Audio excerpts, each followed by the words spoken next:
akhirnya akan dipulangkan balik kepada rakyat dalam bentuk pembangunan, bantuan, subsidi dan lain-lain. Ini kerana golongan yang sering membayar cukai pendapatan adalah terdiri daripada penjawat awam. Mereka yang dari golongan berpendapatan tinggi dari pihak swasta biasanya tidak akan melunaskan cukai dengan apabila pihak LHDN menuntut cukai dari golongan ini. Pelbagai alasan akan diberi, maka saya ingin tahu apakah peratusan penyumbang cukai pendapatan dari golongan penjawat awam dan swasta untuk pembangunan negara. Soalan saya, sejauh manakah sistem lembaga hasil dalam negeri dapat mengesan individu terutamanya golongan kaya seperti konglomerat serta syarikat-syarikat besar membayar cukai yang dilaksanakan di negara ini bersesuaian dengan pendapatan dan keuntungan mereka yang sebenarnya.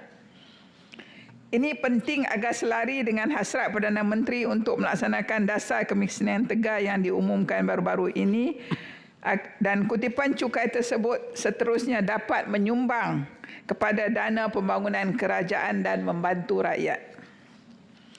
Seterusnya saya ingin merujuk kepada Seksyen 46(1)(K) mengenai pengumuman bahawa tiada lagi pelepasan cukai untuk pencarum Skim Simpanan Pendidikan Nasional atau SSPN.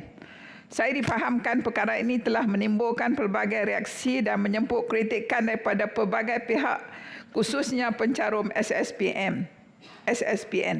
Terutamanya apabila pengumuman kerajaan bahawa akan melihat semua dasar ini dan mengambil maklum balas daripada semua pihak untuk membuat keputusan seterusnya. Perkara ini menimbulkan pelbagai reaksi dari masyarakat. Saya mohon penjelasan mengenai perkara ini dan adakah pelepasan cukai untuk SSPN ini hanyalah bersifat sementara, iaitu hanya merangkumi taksiran 2024 sahaja. Apabila kita menyentuh mengenai perkara ini, saya ingin tahu status peminjam PTPTN yang tegar membayar balik pinjaman mereka. Golongan ini biasanya terdiri daripada mereka yang berjaya memperolehi kerjaya yang tinggi seperti doktor, jurutera swasta dan lain-lain, dan juga ekonomi gig. Saya sedih melihat pihak PTPTN hanya memburu golongan bawahan ataupun graduan yang belum mendapat pekerjaan. Seperti kata pepatah, akibat nila setitik rosak susu sebelanga. Adakah akibat daripada penarikan pelepasan cukai daripada pembayar tegar PTPTN ini menjejaskan keseluruhan operasi PTPTN itu sendiri? Dan adakah kerajaan boleh lagi memberi bantuan keuangan dan menaja graduan yang baru memasuki pengajian awam atau mereka yang ingin melanjutkan pengajian ke peringkat yang tertinggi? Datuk Seri Yang di-Pertua, harapan saya agar dengan pindaan ini kerajaan dapat menggunakan hasil cukai untuk membantu meningkatkan prasarana dan ekonomi negara. Sekian, saya mohon menyokong rang Undang-Undang Kewangan 2023. Terima kasih. Terima kasih kepada Yang Berhormat Datin Ros Suyati Alang di atas perbahasan tadi. Seterusnya saya menjemput Yang Berhormat Datuk Arman Azhar Abu Hanifah. Assalamualaikum dan salam sejahtera. Terima kasih Datuk Seri Yang di-Pertua kerana membenarkan saya mengambil bahagian dalam perbahasan rang Undang-Undang Kewangan 2023 pada hari ini. Dalam sesi kali ini, pihak kerajaan telah membuat pindaan melibatkan 4 akta. Akta Cukai Pendapatan 1967, Akta Cukai Keuntungan Hartanah 1976, Akta Stamp 1949 dan Akta Petroleum Cukai Pendapatan Kurungan 1967. Datuk Seri Yang Pertua, pertama sekali dalam ucapan saya hari ini, saya mengharapkan limpahan kemakmuran ini dapat dinikmati oleh seluruh rakyat Malaysia dalam pindaan ini agar berjaya. Walau bagaimanapun,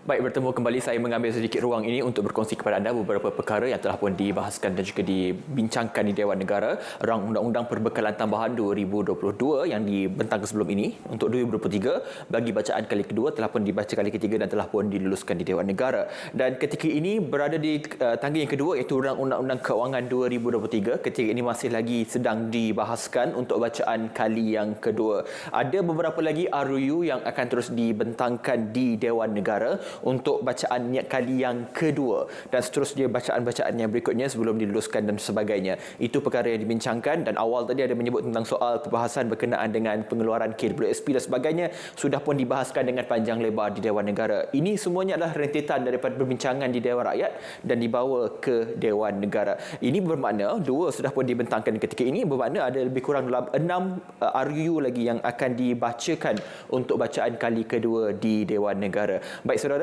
siaran di TV1 akan ditangguhkan ketika ini di sini dan juga anda boleh tonton kami penstriman secara langsung di dua pautan yang kami sediakan untuk anda untuk tontonan yang lebih menyeluruh dan juga komprehensif, dan juga anda boleh turun RTM klik di telefon pintar anda untuk tontonan tidak kira di mana anda berada. Sekali lagi saya ingatkan kepada anda dan juga maklumkan kepada anda undang-undang RUU yang akan dibentangkan bacaan kali kedua selepas ini adalah Rang Undang-Undang Levy Keuntungan Luar Biasa, iaitu pengesahan 2023 dan akan diikuti Rang Undang-Undang Pengangkutan Jalan Pindaan 2023 dan ianya akan dibaca oleh Menteri Kewangan dan sudah tentu akan diwakilkan oleh Timbalan Menteri, dan juga bagi Rang Undang-Undang Pengangkutan Jalan Pindaan 2023 bagi bacaan kedua akan dibaca oleh Menteri Pengangkutan. Baik, itu sahaja dan anda boleh terus tonton kami di saluran berita RTM My TV. Sekian, terima kasih. Assalamualaikum.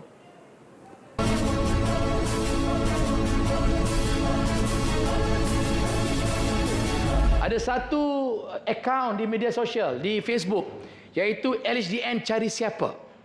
Saya dikatakan kecupan cukai ini satu perkara yang sangat membebankan. Perlu ada satu mekanisme yang sangat bagus untuk menyelesaikan masalah pungutan cukai ini. Lihat dulu, kita ada GST. Berbilion kutipan yang telah kita kutip, tetapi dengan lebih telus berbanding dengan keadaan hari ini. Pada tahun 2021 contohnya, ahli kumpulan grup Facebook ini telah dipanggil oleh LHDN untuk membawa cadangan mereka kepada LHDN dan tuntutan mereka, memorandum mereka kepada LHDN. Persoalan hari ini, apakah kerajaan telah memberikan penjelasan dan apakah pendapatan dan tindakan daripada pertemuan ini. Seterusnya, Datuk Seri Yang Di-Pertua, saya ingin menyentuh tentang isu Real Property Gain Tax dengan izin atau cukai keuntungan hartanah. Cukai keuntungan hartanah ini merupakan cukai dikenakan oleh LHDN atas keuntungan yang diperoleh daripada pelupusan dan penjualan harta dan diperoleh daripada perbezaan harta pelupusan dan harga perolehan. Kalau kita susur kembali, dalam pembentangan bajet 2022, kerajaan pada tahun tersebut mengumumkan bahawa tiada lagi cukai ini dikenakan bagi pelupusan hartanah oleh individu yang terlibat daripada warga negara Malaysia yang bermuasin tetap, warga asing bermula pada tahun ke-6. Saya sokong apa yang telah dilakukan oleh kerajaan pada tahun tersebut. Namun pada tahun 2023 ini, saya ingin bertanya kepada Timbalan Menteri yang begitu fokus dalam perbahasan hari ini, apakah tindakan kerajaan atau adakah semakan kembali kadar peraturan cukai ini perlu dibayar? Kerana pada pandangan saya, tindakan mengenakan cukai yang agak tinggi pada peraturan ini tidak akan membantu mengurangkan harga hartanah pada hari ini. Anak-anak muda hari ini ramai yang tidak mampu memiliki kediaman pertama. Kerana kaedah pembelian hari ini dilihat cukai mampu meningkatkan kuasa membeli rumah. Saya mohon penjelasan pada pihak kerajaan. Saya faham kerajaan perlu menjana pendapatan. Namun jika mereka dan syarikat menjual ini perlu membayar cukai yang tinggi, rumah pernikahan mereka berusia 5 ke 7 tahun, kerajaan mampu menjaminkan harga yang dapat dikawal. Saya juga mengambil kesempatan ini agar pihak kerajaan menyatakan setakat tahun 2022 berapakah hasil kutipan yang telah diperolehi daripada cukai keuntungan hartanah ini. Saya harap apa yang saya sampaikan ini didapat perhatian serius daripada pihak kerajaan. Kita tidak mahu satu hari lagi kita melihat harga hartanah ini makin meningkat sehingga menekan rakyat Malaysia pada masa hadapan. Hujah saya yang terakhir, Datuk Seri Yang Di-Pertua, ialah tentang Akta Stamp 1949. Saya lihat banyak penambahan yang baik yang akan dilakukan sekiranya belanjawan ini dilaksanakan. Banyak penyelesaian perlu dibuat. Apa yang paling saya sokong, layanan duty stamp pemilihan harta tanah secara kasih sayang. Bagi saya mengurangkan kos duty pindah milik secara kasih sayang ini melibatkan ibu bapa, anak-anak, datuk, nenek, cucu. Kerajaan menang duty stamp ini ke atas surat cara pemindah milik dapat dikecualikan dengan sepenuhnya seperti daripada kadar 1 juta nilai pertama kepada harta tanah tersebut. Baki sebaiknya boleh tertaluk pada duty ad valorem, duty sebanyak 50% yang akan dikuatkuasakan pada 1 April 2023. Tindakan ini saya percaya dapat memudahkan anggota masyarakat menyelesaikan masalah dan penguasaan harta.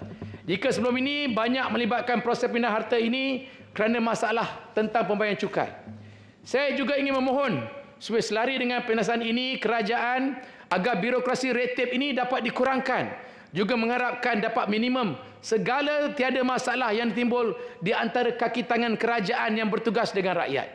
Walau bagaimanapun saya yakin mekanisme yang kerajaan madani akan menggunakan dan melaksanakan ini dapat mendapat jawapan daripada kerajaan kepada ahli majlis yang ada dalam Dewan ini. Saya rasa cukuplah setakat hari ini. Saya mohon menyokong rang Undang-Undang Kewangan 2023. Terima kasih Datuk Seri Yang Bertuah. Assalamualaikum warahmatullahi wabarakatuh. Terima kasih kepada Yang Berhormat Datuk Arman Azhar Abu Hanifah. Seterusnya saya menjemput Yang Berhormat Datuk Kesabadas. Silakan. Ya, terima kasih Datuk Seri Yang di-Pertua. Saya menyambut baik pelaksanaan kaedah pembayaran secara ansuran bagi cukai pendapatan individu yang digariskan dalam pindaan Seksyen 103 Akta Cukai Pendapatan 1967. Antara kelebihannya ialah melancarkan pengurusan kewangan peribadi rakyat. Bagi seseorang individu yang bekerja pendapatan boleh guna individu tersebut banyak tertumpu kepada perbelanjaan sara hidup termasuk bayaran semula pinjaman perbankan yang perlu dibuat secara bulanan. Menerusi kaedah ansuran yang digariskan dalam pindaan Akta 63 ini, individu yang berpendapatan tetap boleh menyelesaikan tunggakan cukai mereka secara progresif mengikut kadar bayaran semula yang ditetapkan oleh lembaga hasil dalam negeri. Berkaitan dengan kaedah pembayaran cukai pendapatan, secara ansuran saya ingin minta penjelasan Yang Berhormat Timbalan Menteri mengenai 4 perkara. Pertama, apakah perkara yang akan dinilai oleh lembaga hasil dalam negeri untuk menentukan kadar ansuran bagi setiap individu pembayar cukai? Kedua, adakah pembayaran cukai pendapatan secara ansuran turut melibatkan kaedah pemotongan terus daripada akaun bank pembayar cukai atau yang kita panggil sebagai deduction dengan izin? Ketiga, apakah bentuk penalti yang akan dikenakan terhadap seorang individu pembayar cukai yang lewat melaksanakan pembayaran cukai ansuran yang diwarankan kepadanya? Dan keempat, apakah bentuk pemberitahuan atau notification dengan izin yang akan dilaksanakan oleh LHDN sebagai reminder kepada seseorang individu pembayar cukai yang mempunyai tunggakan cukai yang belum dilunaskan? Datuk Seri Yang di-Pertua, di samping mempertimbangkan pewujudan aplikasi digital yang andal dan sistematik yang boleh memudah cara proses pembayaran cukai pendapatan individu, LHDN juga seharusnya bekerjasama dengan golongan majikan dalam sektor swasta untuk mempromosikan usaha-usaha kerajaan ke arah menggalakkan pembayaran cukai pendapatan individu dalam kalangan pekerja.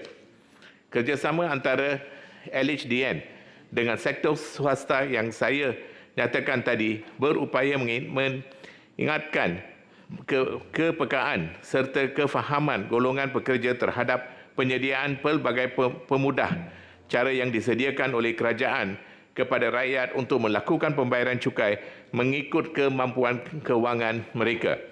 Golongan majikan seharusnya membentuk budaya peka cukai, menerusi peranan bahagian sumber manusia yang bertanggungjawab dalam menguruskan hal ehwal penggajian pekerja. Budaya tersebut boleh diwujudkan sekiranya setiap seorang daripada pekerja digalakkan untuk mengisytiharkan pendapatan kepada LHDN biarpun belum dikategorikan sebagai pembayar cukai wajib mengikut Akta 53 ini.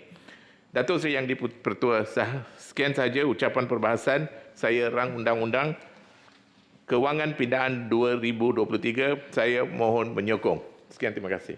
Terima kasih kepada Yang Berhormat Datuk Kesabadas. Seterusnya saya menjemput pembahas yang terakhir, Yang Berhormat Tuan Abun Sri Anyit. Terima kasih Datuk Seri Yang di-Pertua kerana membenarkan saya untuk membahas rang Undang-Undang Kewangan 2023.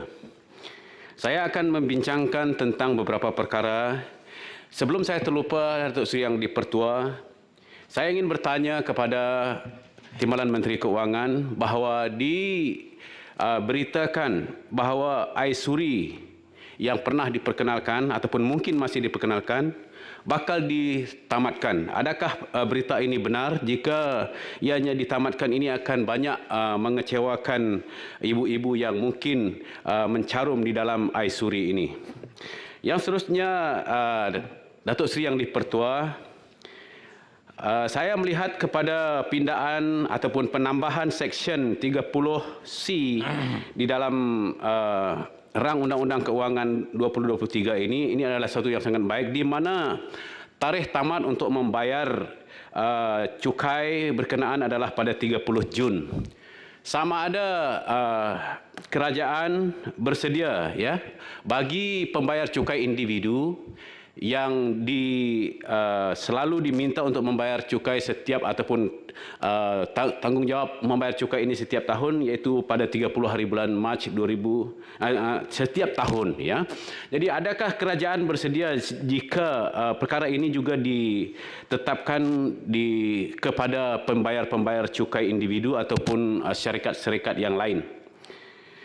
Seterusnya, Datuk Seri Yang di-Pertua, saya cadangkan ya, saya melihat kepada pegawai-pegawai lembaga hasil dalam negeri dalam mereka mengutip cukai ini. Saya sangat memuji budi pekerti ataupun bahasa mereka, dan saya minta supaya ini dipertingkatkan, supaya janganlah ada unsur-unsur yang lebih melompat ataupun terus kepada keadaan di mana terus disaman di mahkamah. Sedangkan pada masa yang sama pembayar cukai ini kerana menghadapi masalah-masalah tertentu maka perlu mengambil masa. So saya mohon kepada kerajaan supaya jangan terlalu cepat untuk membawa kes ke mahkamah sedangkan pembayar cukai bersedia untuk membayar dan cuma perlu panduan oleh pegawai-pegawai yang berkaitan. Jadi inilah yang saya ingin cadangkan untuk penambahbaikan kepada rang undang-undang ini.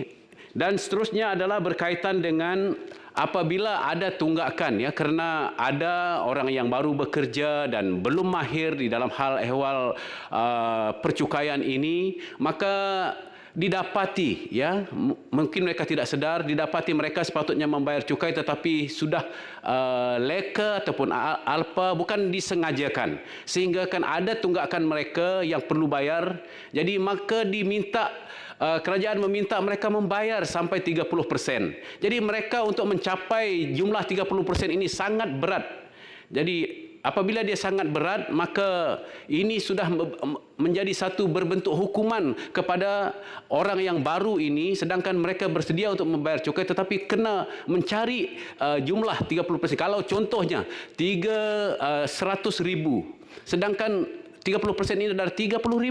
Di manakah mereka perlu cari itu? Jadi oleh sebab itu saya mencadangkan supaya berilah kelonggaran kepada mereka yang benar-benar mau membayar cukai ini supaya dipertimbangkan berapakah yang mampu mereka bayar. Jadi itu saja saya memberi cadangan kepada akta ini dan saya menyokong rang Undang-Undang Keuangan 2023. Terima kasih Yang di-Pertua.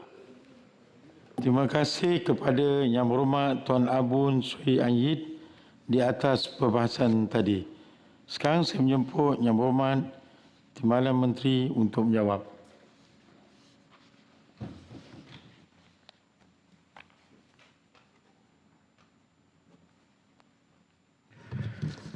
Terima kasih Tuan Yang Ketua dan juga terima kasih kepada 7 orang ahli yang berhormat yang telah mengambil bahagian dalam perbahasan RUU Kewangan ini.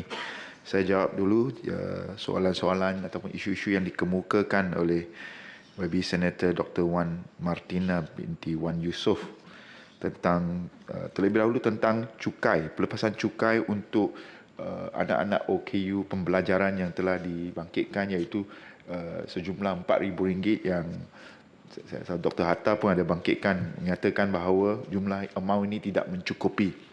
Saya setuju bahawa ini merupakan permulaan. Sukacita saya ingin maklumkan kepada Dewan Yang Mulia ini merupakan penambahbaikan. Dulu tidak ada pelepasan cukai RM4,000 untuk anak-anak autism, ADHD, Down syndrome dan sebagainya. Jadi ini adalah satu penambahbaikan yang baru, satu dasar baru yang diperkenalkan oleh Yang Amat Berhormat Menteri Kewangan dalam Belanjawan 2023. Jadi permulaannya mungkin RM4,000 tidak mengejut, tetapi saya juga nak mengingatkan kepada Dewan Yang Mulia ini bahawa kita kena lihat pelepasan cukai ini dalam gambaran besar, iaitu pelepasan cukai untuk anak-anak OKU. Untuk makluman, layanan cukai kepada ibu bapa yang mempunyai anak-anak OKU berumur 18 tahun ke bawah ini sebenarnya bukan saja terhad kepada RM4,000 untuk ADHD, autism, GDG, intellectual disability, Down syndrome dan specific learning disability saja. Itu RM4,000. Ada lagi pelepasan cukai anak kurang upaya yang belum berkahwin dan telah disahkan secara bertulis oleh JKM sebagai orang yang kurang upaya, dibenarkan pelepasan penolakan sebanyak RM6,000. Kemudian ada lagi untuk perbelanjaan bagi pembelian peralatan sokongan asas, dibenarkan pemotongan hingga RM6,000 lagi. Jadi jumlah keseluruhan pelepasan cukai yang boleh dituntut oleh ibu bapa ke atas anak-anak mereka yang kurang upaya itu, termasuk kurang upaya pembelajaran, adalah sehingga RM16,000. Jadi bukan RM4,000 saja. Itu adalah dasar baru yang diperkenalkan dalam Belanjawan 2023. Tetapi keseluruhannya termasuk yang dah ada ialah sehingga RM16,000. Tertakluklah kepada syarat bahawa ibu bapa tersebut memenuhi peraturan-peraturan pencukaian. Soalan kepada YB Dr. Wan Martina tentang adakah penilaian boleh dibuat oleh sektor swasta, oleh pengamal perubatan swasta.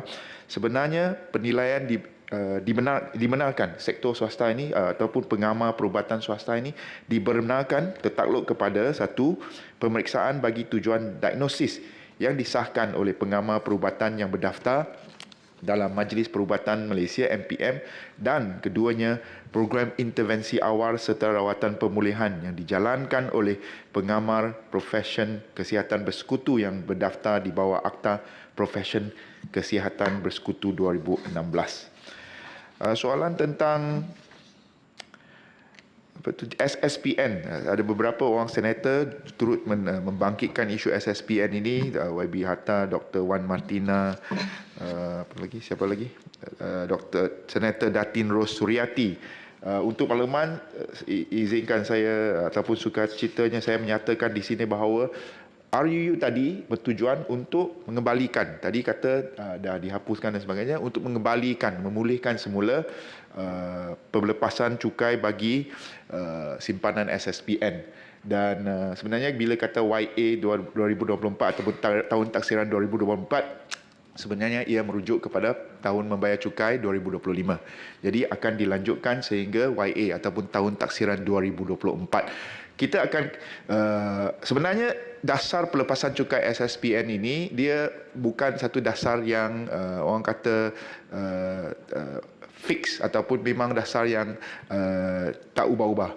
Dia memang dasar yang akan dikaji semula dari masa ke semasa. Mungkin lepas YA 2024 mungkin ada kenaikan ataupun ada penurunan bergantung kepada keadaan kewangan negara. Jadi untuk masa kini diberi sehingga tahun taksiran 2024, dan saya percaya dengan sokongan dan juga dengan usaha kita semua, kita mampu untuk melanjutkannya dasar ini, pelepasan ini untuk tahun-tahun yang berikutnya. Tertakluk kepada keadaan kewangan negara ketika itu.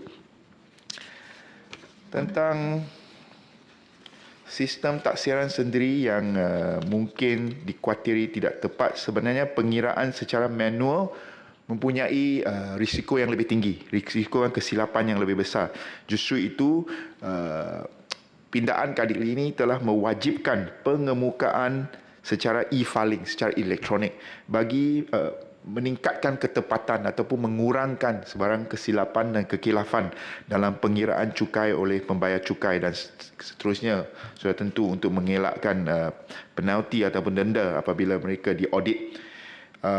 Pendidikan berterusan akan dijalankan kepada pembayar cukai melalui pelbagai medium utama, sama ada rasmi ataupun secara social media, termasuklah portal rasmi LHDN, hasil healthcare line, live chat, YouTube, TikTok yang sebenarnya memang popular sekarang dan sebagainya. Caruman pelepasan kepada caruman sukarela KWSP ini turut dibangkitkan oleh beberapa orang ahli senator, termasuk Dr. Atta. Datuk Atta dengan Dr. Wan Martina ini dia memang pakat ke apa? Sebab banyak isu yang Adik-beradik. Kedua-duanya doktor, tetapi isu-isu yang hebat dibangkitkan oleh senator-senator yang hebat. Sebenarnya pelepasan 3,000 ini adalah juga pelepasan tambahan kepada pelepasan KWSP yang sedia ada. Sebelum ini, caruman sukarela kepada KWSP oleh pembayar cukai dan yang bekerja sendiri dan penjawat awam boleh dituntut terhad kepada 4,000. Tapi dalam belanjawan kali ini, kerajaan memperluaskan lagi pelepasan insurans hayat untuk meliputi caruman sukarela tambahan KWSP kepada semua kategori pekerja, bekerja sendiri, penjawat awam dan sebagainya, sebanyak 3,000. Jadi ini bermakna jumlah potongan bagi caruman kepada KWSP adalah sebanyak RM7,000 untuk tahun ini. Kepada Dr. Hatta, sebenarnya banyak yang telah saya jawablah sebab tadi memang ada banyak isu yang berkaitan tentang no gain no loss, RPGT yang dikatakan no gain no cost untuk bekas suami isteri. Sebenarnya untuk meringankan beban, kita haraplah supaya tidak ada kita yang sampai ke tahap itulah. Ini untuk kes-kes penceraian. Tapi kalau sudah terjadi malang tidak berbau, maka untuk meringankan bebanan kepada pasangan yang bercerai, harga pelupusan aset yang dipindah milik itu atas dasar perceraian dianggap sebagai sama dengan harga perolehan. Jadi bagi pindah milik aset yang dipegang kurang daripada 6 tahun yang disebabkan oleh perintah mahkamah dalam kes penceraian mereka. Oleh demikian, pemindah milik tidak dikenakan cukai kerana tiada keuntungan diperolehi daripada pelupusan sebegini.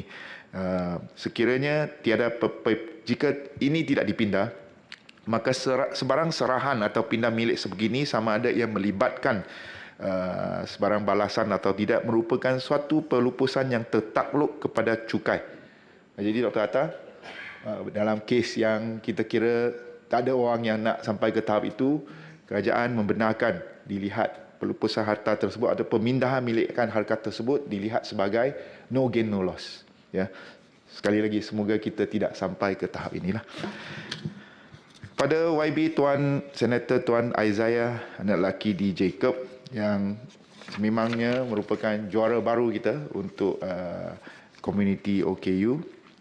Pada masa ini, dari aspek penggajian OKU, majikan yang menggaji OKU ataupun orang kurang upaya yang disahkan oleh JKM, Jabatan Kebajikan Masyarakat, akan diberi potongan tambahan ke atas kos penggajian OKU tersebut.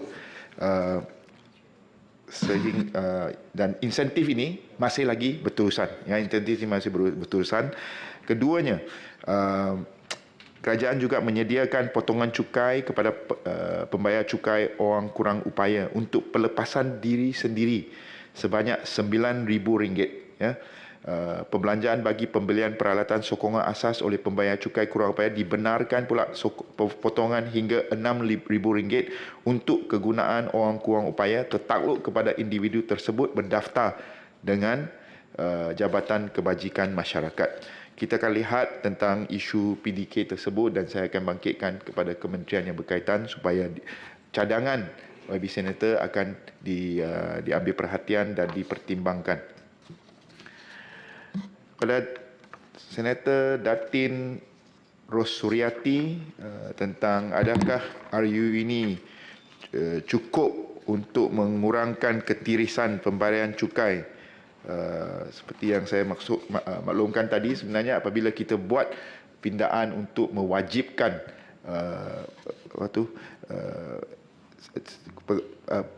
penyataan cukai secara e-filing ataupun elektronik, maka kita kurangkan lagi kesilapan-kesilapan dan perkara-perkara kekilafan yang akan berlaku kalau kita guna berbanding apabila kita guna yang manual.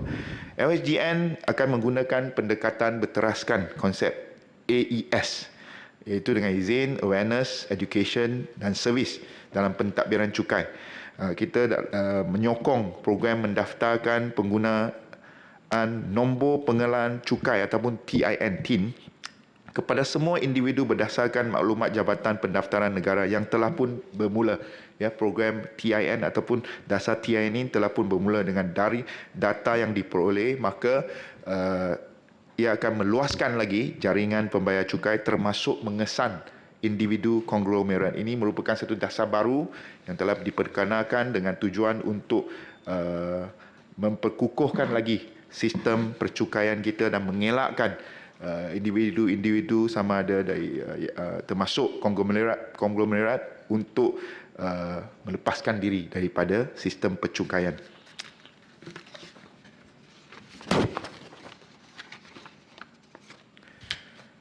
Mungkin untuk Senator Datuk Arman Azhar, dia ada beberapa soalan kepada cukai ini. Satu ialah tentang penalti 45% amat tinggi.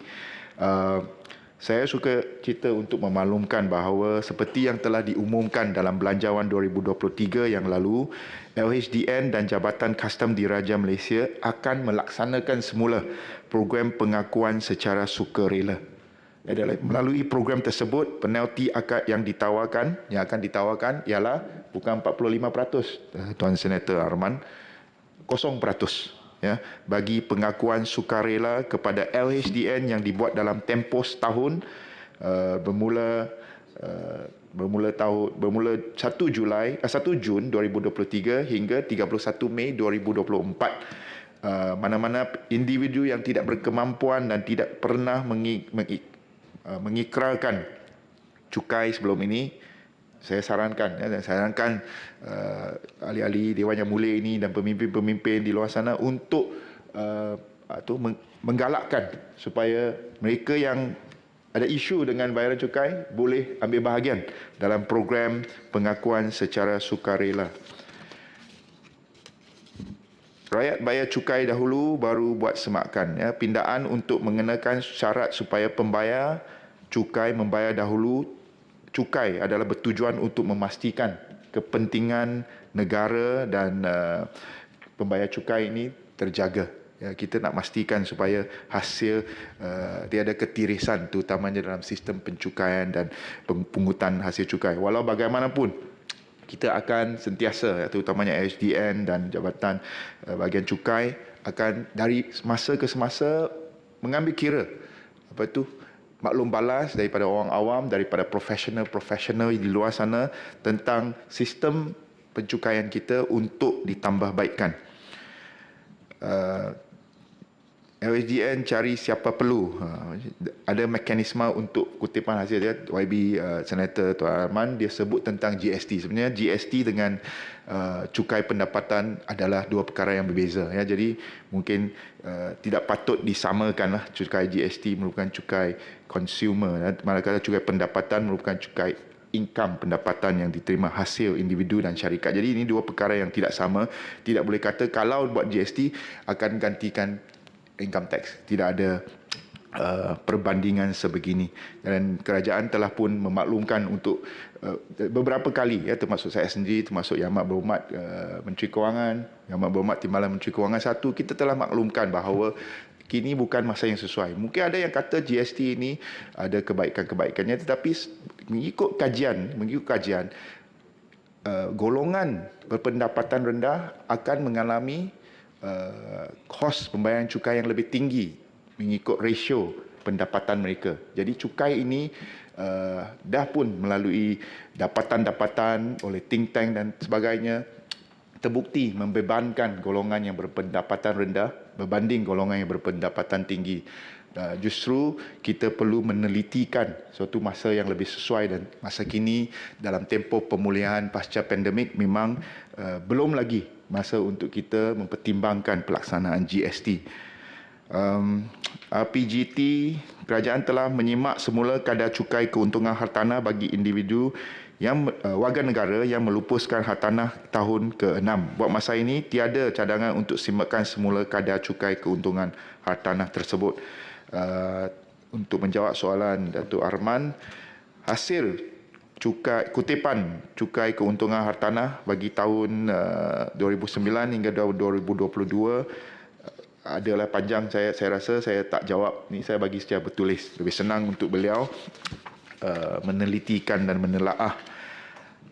Akta stem tentang isu pemindahan hartanah atas dasar kasih sayang dapat dikecualikan cukai, termasuk hubungan seperti datuk, nenek dan sebagainya. Itu kerajaan mengambil maklum, ya, cadangan tadi. Pegawai-pegawai kita di belakang pun dah mencatatkan, ya, cadangan-cadangan telah dibangkitkan oleh YB-YB yang ada di sini supaya boleh dikemukakan untuk penambahbaikan di masa-masa hadapan. Datuk Kesavedas, apakah kriteria yang ada 4 soalan beliau, apakah bayaran secara ansuran, apakah kriteria yang akan dinilaikan? Antaranya adalah kedudukan jumlah tunggakan, cukai yang diledger dan kemampuan kewangan serta pematuhan pengemukaan borang-borang cukai oleh pemohon. Keduanya, adakah yang melibatkan kaedah potongan terus dari bank? Jawapannya tidak. Dan ketiganya, bentuk penalti jika lewat bayar cukai ansuran. Pembayar cukai tersebut akan dikenakan kenaikan sebanyak 10% ke atas baki cukai. Dan soalan terakhir beliau, apakah bentuk pemberitahuan yang akan dilaksanakan sebagai reminder ataupun peringatan, surat pemakluman akan dikeluarkan kepada pembayar cukai. Kepada YB Abun, Senator Tuan Abun, dia bagi kes pekerja baru yang mempunyai tunggakan cukai dan kurang mahir dalam pencukaian dan sebagainya, saya mohon supaya benda ini sebenarnya dia boleh jumpa dengan majikan, dengan jabatan dalam syarikat mereka untuk supaya dipotong PCB melalui gaji jika potongan mereka belum dibuat. Ini akan memudahkan lagi pengiraan cukai di hujung tahun. Dan sekiranya selepas pengemukaan borang nyata didapati ada baki cukai kena bayar, maka pekerja tersebut perlu menjelaskan bayaran tersebut. Tetapi mulai tahun tafsiran 2023, pembayar cukai tersebut boleh mohon bayaran secara ansuran. Kepada soalan Tuan Abun tentang penetapan tarikh, ya, cukai pembayar cukai individu ditetapkan kepada pembayar cukai syarikat, kerajaan akan mengkaji cadangan ini kerana pihak syarikat tempoh perakaunan mereka mungkin tidak seragam, ya. Mohon jangan terlalu cepat untuk bawa kes ke mahkamah jika pembayar cukai perlukan masa yang lebih. Sebenarnya LHDN sentiasa terbuka untuk berbincang, ya. Semua benda boleh bincang, ya. Kita bincang mengikut lunas undang-undang dalam kerangka yang telah ditetapkan. Saya mohon kalau ada isu-isu begini, pembayar cukai bolehlah tampil dan berbincang dengan pejabat LHDN, dan perkara ini akan sentiasa, seperti yang saya maklumkan, akan ditambah baik. Sistem pencukaian kita ditambah baik untuk memudahkan pembayar cukai kita melaksanakan tanggungjawab masing-masing. Tadi ada senator kata... Yang berhormat sekejap. Menteri. Sekejap. Okay. Tadi ada senator kata pekerja swasta yang selalunya ataupun kurang bayar cukai berbanding penjawat awam. Sebenarnya tidak benar perkara ini. Ya. Jumlah pembayar cukai individu ada lebih kurang 4.5 juta orang, manakala penjawat awam kita baru ada lebih kurang 1.7 juta orang. Jadi adalah tidak benarlah dakwaan bahawa penjawat awam ataupun pekerja swasta yang penting, golongan pekerja di negara kita, tak kiralah sektor awam ataupun sektor swasta, mereka sebenarnya lah tunggak kepada kemajuan negara dari segi menjadi kelas pekerja yang menjana ekonomi, dan juga mereka lah menyumbang kepada hasil negara. Saya jemput senator tersebut. Datuk Seri Timbalan Yang Dipertua dan Yang Berhormat Timbalan Menteri Kewangan. Yang pertamanya tadi saya seronok bila disebut tentang sentiasa boleh berunding. Cumanya selalunya bila kita buat, ada kawan-kawan kita buat taksiran tukai dan tidak diterima, bayar dulu. Berunding itu artinya bayar dulu. Dan bila dah bayar, kalau ada lebihan, dia tak akan bayar balik. Melainkan ditaksir, tolakkan pada tahun yang akan datang. Jadi ini saya tengok macam rundingan yang tak berapa friendly lah. Yang kedua, kalau tak betul, sila betulkan saya. Yang keduanya, tak tersentuh kita di sini ialah berhubung dengan pembayar cukai dan pembayar zakat. Orang Islam ni 2 kali kena bayar. Zakat kena bayar, cukai kena bayar. Jadi kalau dulu yang bayar zakat ditolak cukai, tapi sekarang dah bayar zakat juga kena cukai, dan cukai yang zakat yang diberikan ini terusnya diolah oleh kerajaan terus pergi kepada rakyat dengan asnah yang diputuskan. Jadi apa komen Yang Berhormat Menteri?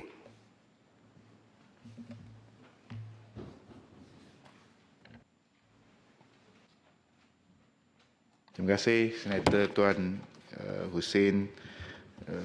Saya ambil maklum tentang pendekatan yang disebutkan tadi. Mungkin ada kes-kes terpencil yang berlaku sedemikian di mana, tetapi saya dah katakan ya, sebenarnya perkara ini boleh dibawa untuk berbincang, boleh jumpa dengan pegawai-pegawai LHDN, dan kita menggunakan konsep tadi saya kata AES, Awareness, Education dan Service. Ya, LHDN sentiasa, dan saya juga nak ucapkan tahniah kepada LHDN sebab tahun lepas telah berjaya mengutip cukai lebih daripada 170 bilion, dan cukai-cukai ini bukan saja membayar gaji kita tetapi untuk pembangunan negara kita. Merakamkan penghargaan kepada LHDN. Untuk isu mohon zakat, mencelah Timbalan Menteri. Saya minta saya jawab dulu. Isu zakat itu dulu, kini, saya tidak selamanya lah, tapi dulu dan kini sekarang sama saja, iaitu pembayaran zakat akan dapat pemotongan cukai, tolakan cukai. Silakan Tuan. Dengan izin Datuk Speaker, kalau ya. Pendek saja sebenarnya. Adakah Timbalan Menteri akan pergi menjawab kepada persoalan saya tadi tentang Aisuri itu? Aisuri. Ya.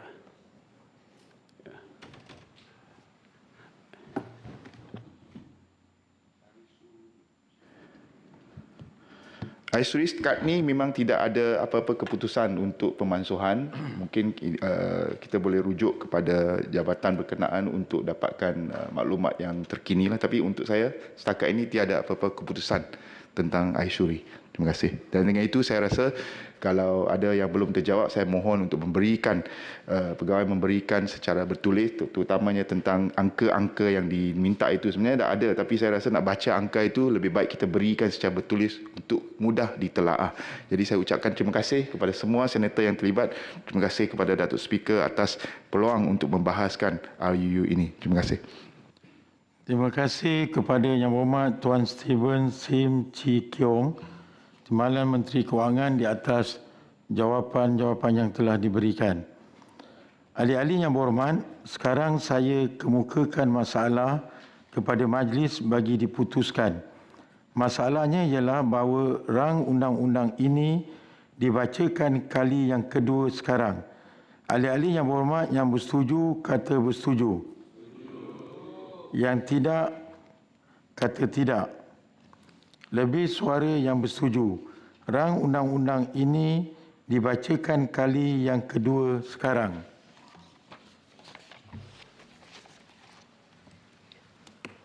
Rang undang-undang bernama suatu akta untuk meminda Akta Cukai Pendapatan 1967, Akta Cukai Keuntungan Harta Tanah 1976, Akta Stem 1949, Akta Petroleum, Cukai Pendapatan 1967 dan Akta Kewangan 2018.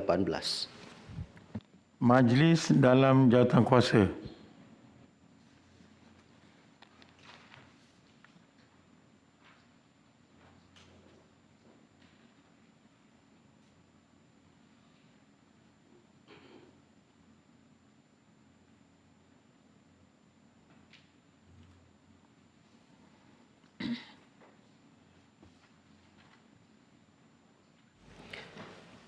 Fasal-fasal 1 hingga 29. Pasal-pasal 1 hingga 29 jadi sebahagian daripada rang undang-undang.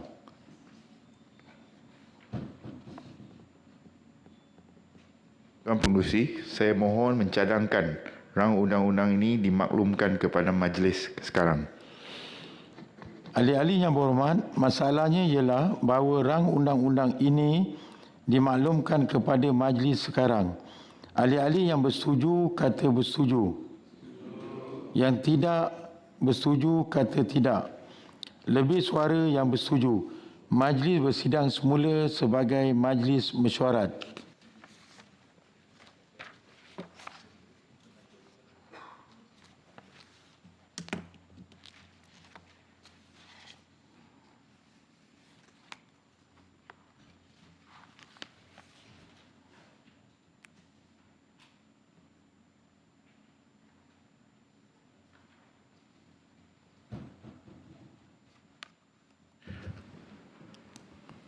Tuan Yang Dipertua, saya memohon untuk memaklumkan bahawa suatu akta yang bernama Rang Undang-Undang Kewangan 2023 untuk meminda Akta Cukai Pendapatan 1967, Akta Cukai Keuntungan Harta Tanah 1976, Akta Stem 1949, Akta Petroleum Kurungan Cukai Pendapatan 1967 dan Akta Kewangan 2018 telah dipertimbangkan dalam jawatankuasa dan telah dipersetujukan.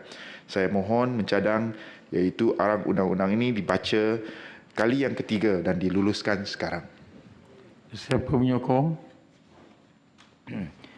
Tuan Yang Bertuah, saya mohon menyokong. Terima kasih. Masalahnya ialah bahawa rang undang-undang ini dibacakan kali yang ketiga dan diluluskan sekarang. Ahli-ahli yang bersetuju kata bersetuju. Yang tidak bersetuju kata tidak. Lebih suara yang bersetuju. Rang undang-undang ini dibacakan kali yang ketiga sekarang.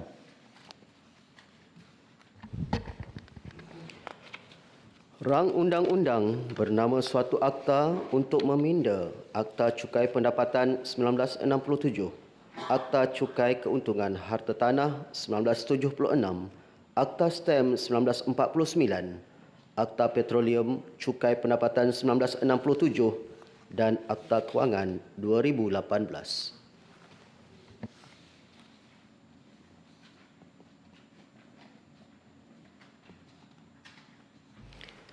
DR 3/2023 Rang Undang-Undang Levy Keuntungan Luar Biasa Pengesahan 2023. Bacaan kali yang kedua. Silakan Timbalan Menteri.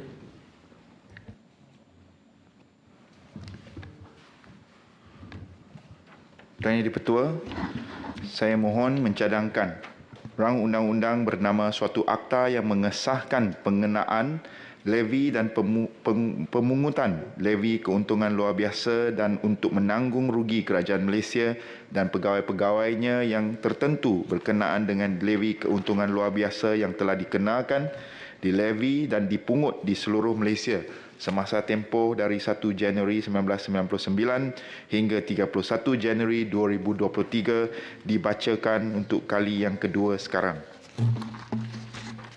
Ada sesiapa yang menyokong? Saya mohon menyokong. Terima kasih. Ahli-ahli yang berhormat, masalahnya di hadapan majlis ialah suatu akta bagi mengesahkan pengenaan levy dan pemungutan levy keuntungan luar biasa dan untuk menanggung rugi kerajaan Malaysia dan pegawai-pegawainya yang tertentu berkenaan dengan levy keuntungan luar biasa yang telah dikenakan. Dilevy dan dipungut di seluruh Malaysia semasa tempoh dari 1 Januari 1999 hingga 31 Januari 2023 dibacakan kali kedua sekarang dan terbuka untuk dibahas. Baca dulu.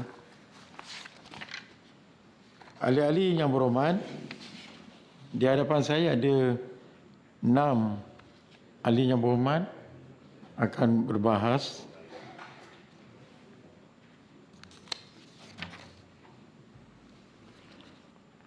Untuk itu saya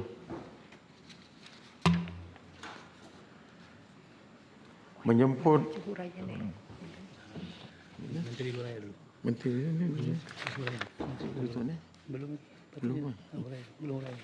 Sorry. Saya menjemput Yang Berhormat Menteri untuk membuat huraian. Silakan. Terima kasih Tuan Yang di-Pertua. Akta Levy Keuntungan Luar Biasa 1998 atau Akta 592 telah digubar pada tahun 1998 dengan tujuan untuk mengenakan levy keuntungan luar biasa ke atas pengeluaran barang-barang tertentu yang ditetapkan oleh Menteri Kewangan apabila barang-barang tertentu yang ditetapkan apabila harga barang-barang itu melebihi suatu jumlah untung yang ditetapkan melalui suatu perintah yang dikeluarkan oleh Menteri Kewangan di bawah subsection 6/1 Akta 592. Kerajaan telah mengenakan dan mengutip levy keuntungan luar biasa ke atas minyak kelapa sawit mentah dan minyak isi rung sawit mentah mulai 1 Januari 1999. Namun, pengenaan levy tersebut telah digantikan ke atas buah kelapa sawit mulai 15 Julai 2008 dan sehingga kini. Levy juga pernah dikenakan ke atas elektrik dalam tempoh yang singkat sahaja iaitu mulai 1 Julai 2008 hingga 31 Ogos 2008. Hasil kutipan levy keuntungan luar biasa telah sepenuhnya dimasukkan ke dalam kumpulan wang disatukan dan penggunaan sumber daripada kumpulan wang disatukan itu adalah mengikut peruntukan belanjawan tahunan yang telah diluluskan oleh Parlimen. Peruntukan belanjawan yang disalurkan melalui semua kementerian adalah untuk membiayai pelbagai program dan aktiviti yang memberi manfaat kepada rakyat. Ini termasuklah untuk menampung pemberian subsidi minyak masak bagi membantu mengurangkan kos sara hidup terutamanya kepada kumpulan B40. Sebagai contoh, mulai tahun 2008 hingga tahun 2022, jumlah perbelanjaan subsidi di bawah skim ini adalah sebanyak 13.43 bilion ringgit. Kerajaan masih menampung subsidi ke atas harga minyak masak sehingga kini bagi terus melindungi rakyat daripada kenaikan harga minyak sawit mentah di pasaran. Langkah ini adalah selaras dengan fokus utama Kerajaan Perpaduan untuk melaksanakan inisiatif yang boleh meringankan beban serta kos sara hidup rakyat.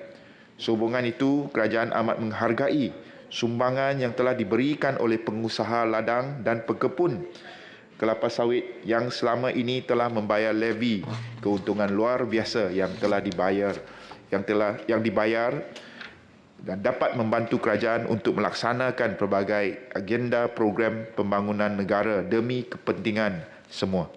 Ini bertepatan dengan salah satu kerangka madani di mana pengagihan semula kekayaan bagi menyumbang kepada kesejahteraan rakyat.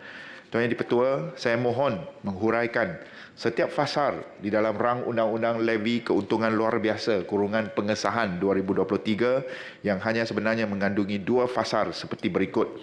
Fasal 1 mengandungi tajuk ringkas iaitu akta ini bolehlah dinamakan sebagai Akta Levy Keuntungan Luar Biasa kurungan pengesahan 2023 dan keduanya fasal 2 mengandungi perkara tentang pengesahan dan tanggung rugi. Rang undang-undang ini adalah bertujuan untuk mengesahkan pengenaan levy dan pemungutan levy keuntungan luar biasa dan untuk menanggung rugi kerajaan Malaysia dan pegawai-pegawainya yang tertentu berkenaan dengan levy keuntungan luar biasa yang telah dikenakan, dilevy dan dipungut di seluruh Malaysia mulai tempoh dari 1 Januari 1999 hingga 31 Januari 2023. Pengesahan ini juga adalah untuk memastikan bahawa kenaan dan kutipan levy yang telah dibuat oleh kerajaan adalah mematuhi peraturan dan prosedur yang telah ditetapkan oleh Akta 592 dan semua perundangan subsidiari di bawahnya. Untuk makluman ahli-ahli yang berhormat, akta pengesahan ini bukanlah kali pertama dibentangkan di Dewan Yang Mulia ini dengan tujuan untuk mengesahkan kutipan fee, levy maupun duty kerana ia pernah dibuat terdahulu. Antaranya seperti 1. Akta Duty Import kurungan pengesahan 1992 ataupun Akta 477. Keduanya Akta Fee kurungan Planetarium Negara kurungan pengesahan 1998 ataupun Akta 583. Ketiganya Akta Fee kurungan Taman Laut Malaysia kurungan pengesahan 2004 ataupun Akta 635. Keempat, Akta Fee kurungan Jabatan Meteorologi Malaysia kurungan pengesahan 2011 ataupun Akta 722 dan akhir sekali Akta Fee kurungan Jabatan Museum Negara kurungan pengesahan 2014 ataupun Akta 760. Secara umumnya, pelaksanaan rang undang-undang levy keuntungan luar biasa kurungan pengesahan 2023 ini tidak melibatkan kerajaan dalam apa-apa perbelanjaan wang tambahan. Sebaliknya, kerajaan akan meneruskan kutipan levy keuntungan luar biasa bagi menjana hasil tambahan yang boleh digunakan untuk membiayai program pembangunan negara. Bagi tujuan tersebut, Perintah Levy Keuntungan Luar Biasa kurungan buah kelapa sawit 2023 telah diwartakan pada 31 Januari 2023 bagi mengenakan dan mengutip levy ke atas pengeluaran buah kelapa sawit berkuat kuasa mulai 1 Februari 2023. Perintah ini telah pun dibentangkan di Dewan Rakyat pada 23 Februari 2023. Kerajaan akan terus memastikan pengurusan kewangan dilaksanakan dengan lebih baik bagi memastikan kemampanan fiskal dalam jangka masa sederhana dan jangka masa panjang. Kerajaan juga akan mengambil langkah meningkatkan kecekapan perbelanjaan awam dengan memastikan setiap perbelanjaan dapat dibuat mengikut keutamaan dan lebih bersasar serta memberi impak kesan berganda kepada ekonomi dan rakyat. Tuan Yang di-Pertua, saya mohon mencadangkan. Terima kasih Yang Berhormat Timbalan Menteri. Ada sesiapa menyokong? Ketua Yang Pertua, saya mohon menyokong. Terima kasih. Ahli-ahli yang berhormat, masalah di hadapan majlis ialah suatu akta bagi mengesahkan pengenaan levy dan pungutan levy keuntungan luar biasa dan untuk menanggung rugi kerajaan Malaysia dan pegawai-pegawainya yang tertentu berkenaan dengan levy keuntungan luar biasa yang telah dikenakan. Dilevy dan dipungut di seluruh Malaysia semasa tempoh dari 1 Januari 1999 hingga 31 Januari 2023 dibacakan kali kedua sekarang dan terbuka untuk dibahas. Ahli-ahli yang berhormat, di hadapan saya ada 6 orang pembahas dan saya bagi masa setiap seorang 5 minit. Pertamanya saya menjemput Yang Berhormat Puan Rita Sarima anak Patrick Insul. Silakan. Terima kasih Datuk Seri Yang di-Pertua. Selamat pagi dan salam Malaysia Madani. Bagi rang undang-undang ini, sesungguhnya Tuan Yang di-Pertua sangat suka untuk tidak menyokongnya kerana ini merupakan memperbetulkan kesilapan yang lepas. Ya. Nak katakan untuk menghalalkan barang yang haram mungkin keterlaluan juga. Ya. Tetapi walau bagaimanapun saya ada beberapa pertanyaan dan permohonan kepada kementerian. Yang pertama, bila kita sebut keuntungan yang luar biasanya, ianya adalah subjektif. Adakah keuntungan luar biasa itu ditarifkan sebagai keuntungan yang 100%, 200% ataupun 300%. Jadi saya nak mengetahui apakah basis ataupun dasar kementerian bila kementerian mensasarkan secara tunggal untuk mengenakan levy keuntungan luar biasa kepada syarikat kepada pengeluar sawit ini. Apakah dasar bila menetapkan keuntungan tersebut, dan adakah tidak industri-industri lain yang turut meraih keuntungan yang sedemikian, dan setahu saya mengapa hanya industri sawit yang dikenakan levy keuntungan luar biasa ini. Dan yang kedua, mengikut perkiraan kementerian, bagi setan minyak sawit pada tahun 1999 apabila kerajaan mengenakan levy ini, berapakah kos pengeluaran bagi setan minyak sawit berbanding dengan sekarang? Sebab kita melihat kos telah naik berganda-ganda dari segi buruh, pengangkutan, bahan kimia khususnya baja, dan begitu juga kesulitan-kesulitan yang dialami oleh industri tersebut, kekurangan buruh dan sebagainya. Perkara ini masih belum dapat penyelesaiannya, dan pengeluar-pengeluar memang menghadapi kesulitan. Jadi kita nak tahulah apa basis yang sebenarnya, dan bagi perkara ini saya memohon supaya kementerian menimbangkan untuk menyemak semula, menyemak ke bawah kadar levy yang dikenakan. Pada tahun lepas kadar levy telah ditukar, iaitu 3% bagi nilai ambang telah dinaikkan bagi Semenanjung Malaysia daripada 2,500 setan minyak sawit kepada 3,000, dan bagi Sabah dan Sarawak daripada 3,000 setan kepada 3,500 ringgit setan. Memohonlah kerajaan dengan mengambil kira kos pengeluaran yang telah berlipat ganda untuk menilai kembali, menyemak, meredahkan lagi kadar bagi levy ini, terutamanya bagi Sabah dan Sarawak. Kos kita adalah lebih tinggi berbandingkan dengan kos di Semenanjung Malaysia, kerana di Sabah dan Sarawak kita perlu membayar sales tax ataupun cukai kerajaan negeri. Di Sarawak adalah 5%, jika harga harga minyak sawit melebihi RM1,500. Jadi dengan arti kata lain, sepanjang-panjang tahun memang harga dia melebihi RM1,500. Jadi kita perlu membayar itu bagi setiap tan minyak sawit yang dikeluarkan daripada Sarawak. Dan baru-baru ini kerajaan pula telah meluluskan di Sarawak supaya cukai tanah bagi minyak sawit dahulunya dipertanggungjawabkan kepada local authority untuk mengumpul RM5 bagi sehektar tanah sawit. Tetapi kerana kesulitan mereka untuk mengutip cukai tersebut, jadi sekarang ni tanggungjawab telah diletakkan kepada Jabatan Land and Survey untuk mengutip RM5 bagi sehektar tanah sawit yang diusahakan. Alasannya adalah untuk membaiki jalan yang dibina oleh local council, kerana jalan selalu rosak dan sebagainya. Jadi tadi saya menyunting apa yang dikatakan oleh Timbalan Menteri. Kekayaan kita hendaklah share bersama dengan rakyat-rakyat. Dari segi itu, di Sarawak kita bukan saja share minyak sawit itu dengan untuk memberi subsidi kepada kos minyak sawit, tetapi untuk perbaikan jalan juga. Dan sebenarnya, Tuan Yang Ketua, mereka yang dalam industri sawit ni ada masa menangis, ada masa ketawa. Masa menangis kita adalah bila harga tu di bawah paras RM500 setan bagi buah ataupun 2,000 setan bagi minyak sawit. Masa kita menangis tu bukan setahun, 2 tahun, bertahun-tahun.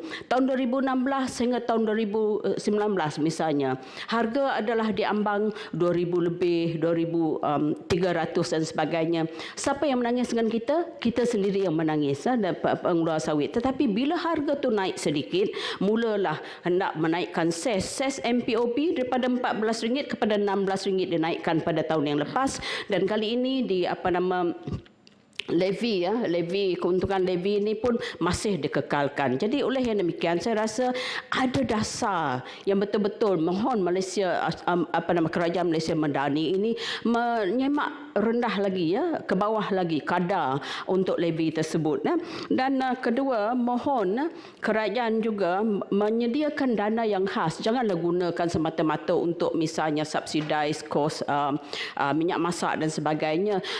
Sediakan dana yang khas untuk membantu mereka yang layak. Misalnya B40. Saya selalu menyebutkan perkara ini di dalam Dewan Yang Mulia ini sebab penanaman sawit merupakan salah satu cara untuk dengan izin uplift orang yang miskin untuk membasmi miskin tegar. Jadi kalau mereka diberi subsidi untuk bahan tanaman, mereka bolehlah mengerjakan tanah-tanah yang terbiar, yang banyak yang melamak di Sarawak tu. Jadi hendaklah menyediakan dana tersebut, jangan dihentikan. Berapa tahun ni dah tak ada lagi. Dan keduanya, jalan di dalam di dalam kebun sawit itu bukan murah untuk menyediakan jalan. Kalau tak ada jalan, tanah licin, masa tengkujuh 3-4 bulan tu buah tak dapat dikutip sebab transportation dia tak boleh masuk ke dalam. Jadi ini yang kita pohon, tetapi itu pun peruntukan sangat terhad. Jangan tidak saja yang diperuntukkan oleh MPIC ya. Dan oleh demikian saya mohon supaya perkara ini dapat dipertimbangkan, dan untuk mereka yang telah menanam sawit bagi pekebun kecil, saya memohon supaya kerajaan juga memperuntukkan dana untuk penanaman semula. Untuk penanaman semula, kos telah menaik sekarang Tuan Yang Pertua. Jadi mohonlah ihsan Kerajaan Malaysia Madani, mohon ihsan supaya mengindahkan rintihan daripada pengusaha-pengusaha sawit. Jangan membiarkan kami menangis keseorangan ya, dan tumpang ketawa bila harga dia naik. Terima kasih. Terima kasih kepada Yang Berhormat Puan Rita Sarima, anak Patrick Insol, di atas perbahasan tadi. Dengan ini saya menjemput pembahas yang kedua, Yang Berhormat Datuk Kesabadas. Silakan. Ya. Terima kasih Datuk Seri Yang di-Pertua. Pelaksanaan levy terhadap keuntungan minyak sawit tempatan merupakan antara penyumbang terpenting kepada pendapatan negara.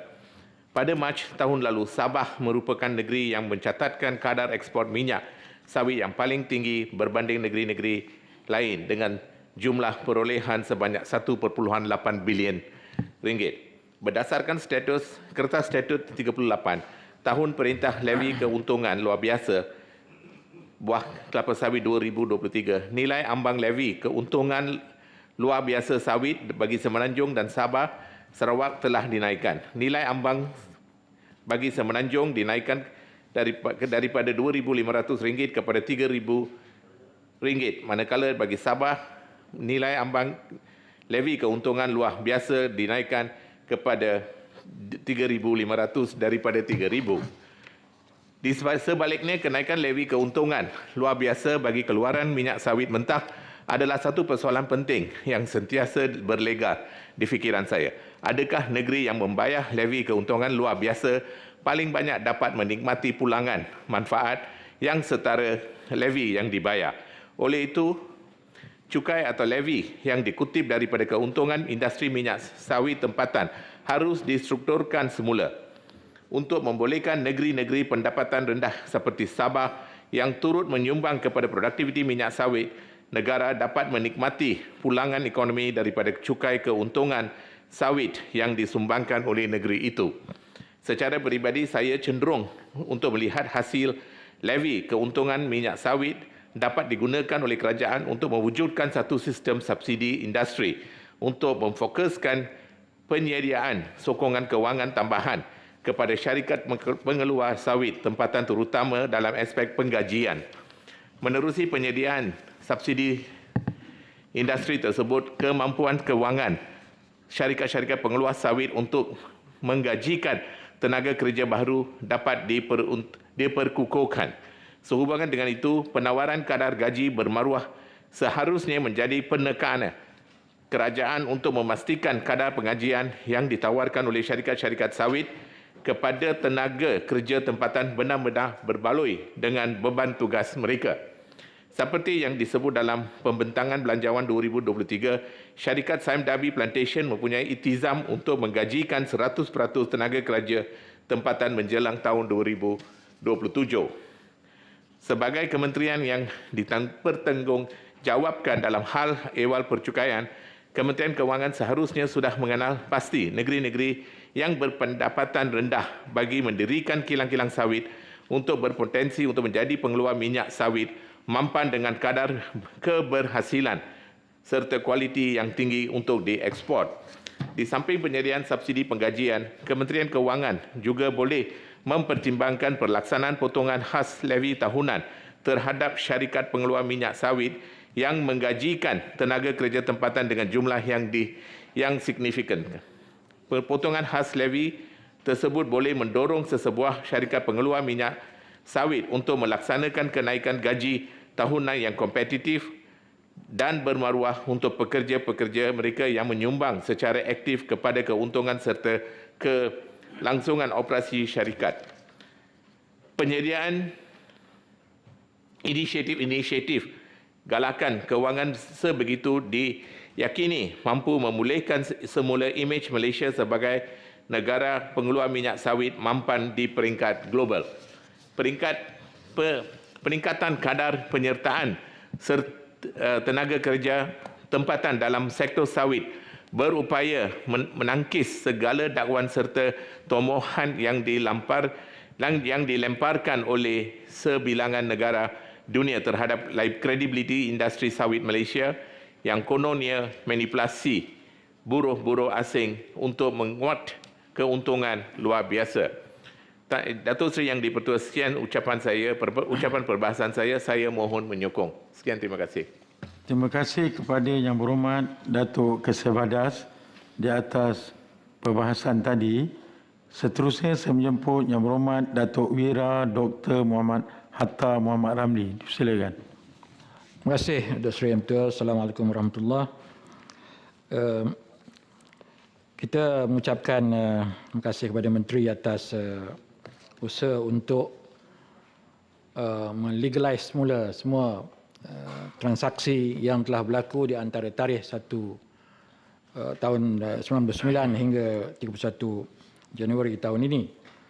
Atas kelalaian ke atau kekhilafan ke atau ketidaksedaran di pihak kerajaan sepanjang tempoh 20 tahun lebih itu memberikan bayangan kepada kita sikap ketidakseriusan dalam urusan-urusan yang penting, terutamanya hal ehwal keuangan negara. Saya tidak pasti dalam tempoh semenjak 99 sehingga tahun ini ada atau tidak mana-mana syarikat yang mengemukakan bantahan undang-undang kerana ketiadaan pengesahan yang telah dibuat sepanjang tempoh tersebut. Dan kalau ada, apakah kerajaan telah membuat bayaran balik ke sebelum ini?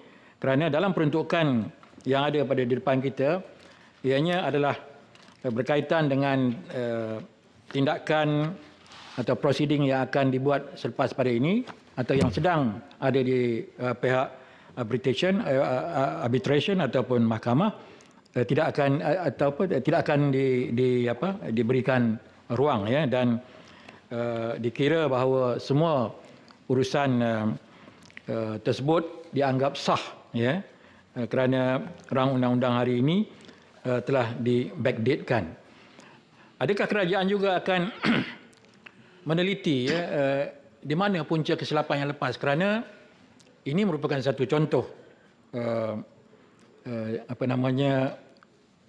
bukan komisen atau pengabaian satu tanggungjawab undang-undang. Jadi adakah kemungkinan kerajaan melihat di mana silapnya supaya perkara sedemikian tidak akan berlaku lagi, bukan hanya dalam bab keuntungan windfall tax ini, tetapi terpakai dalam lain-lain suasana seperti akta-akta lain yang disebut oleh Menteri, akta fee dan sebagainya. Untuk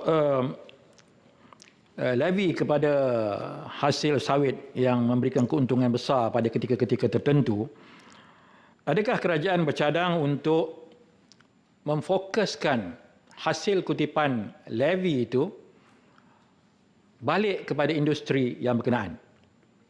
Industri sawit, termasuklah dalam konteks infrastruktur, kawasan-kawasan penanaman contohnya, ataupun kepada pihak negeri yang mempunyai keluasan yang besar yang menghasilkan kelapa sawit dan minyak crude oil yang banyak ya. Kerana ini sebagai gambaran memberikan insentif supaya usaha industri kelapa sawit ini akan terus segar ya, dengan plowback dengan izin. Keuntungan itu untuk research contohnya, mencari benih-benih yang lebih baik ya.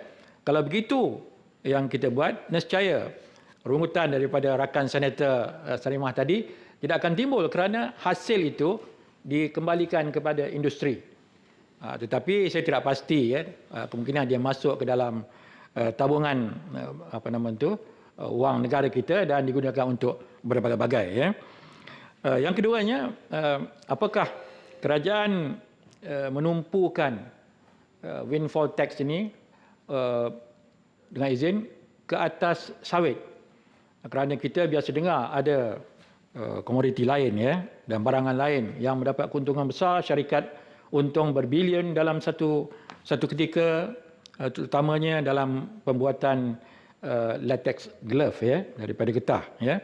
Adakah itu juga telah dikutip, dan adakah undang-undang yang kita cuba luluskan hari ini termasuk dalam urusan windfall tax dengan izin pada bahan-bahan lain selain daripada kelapa sawit?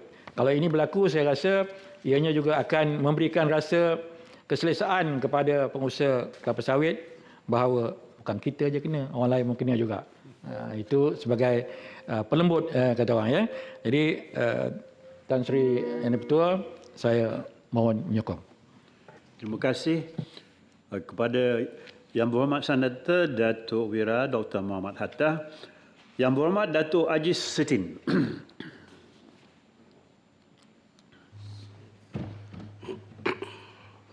Terima kasih Tan Sri Ketua. Selamat hari, salam sejahtera dan salam Malaysia Madani. Pertama sekali saya ingin mengucapkan terima kasih kerana telah diberi peluang untuk saya turut membahaskan RUU Levy Keuntungan Luar Biasa pada tahun 2023 ini.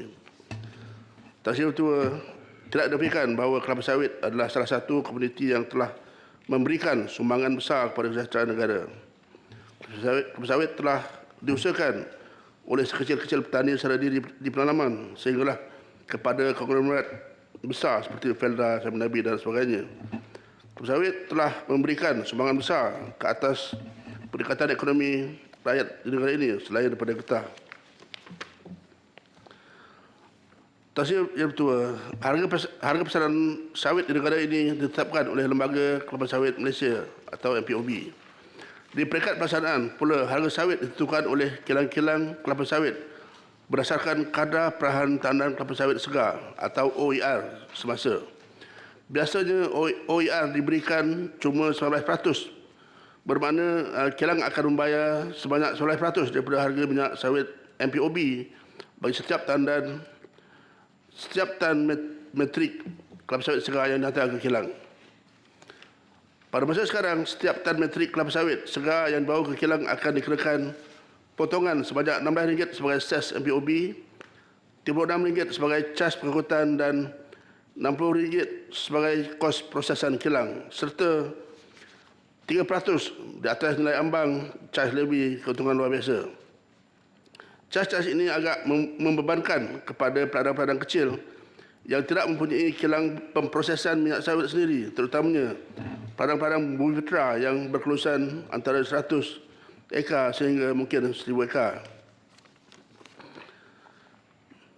Tan Sri Yang Ketua, kos pengurusan dan penyelenggaraan ladang kelapa sawit juga telah meningkat begitu menadak sejak kebelakangan ini berbanding dengan kos 3 tahun yang lalu. Harga baja dan racun rumpai telah melambung hampir 3 kali ganda. Kos upah juga telah naik akibat daripada kos sara hidup yang tinggi.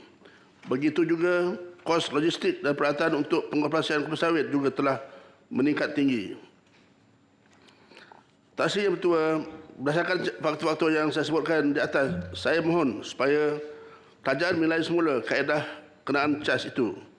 Saya cadangkan cas levy keuntungan luar biasa 3% di atas nilai ambang dikenakan hanya kepada ladang-ladang besar yang mempunyai kilang pemprosesan minyak sawit sendiri. Ladang-ladang kecil yang tiada kilang prosesan minyak sawit dikecualikan ataupun kadarnya dikurangkan. Nilai ambang yang ditetapkan RM3,000 satu tan ianya hanya bernilai lebih RM500 setiap tan buah sawit segar yang dihantar kilang. Sehubungan itu, saya mencadangkan kepada kerajaan agar nilai ambang ini dinaikkan kepada RM5,000 sesuai dengan namanya levy keuntungan luar biasa.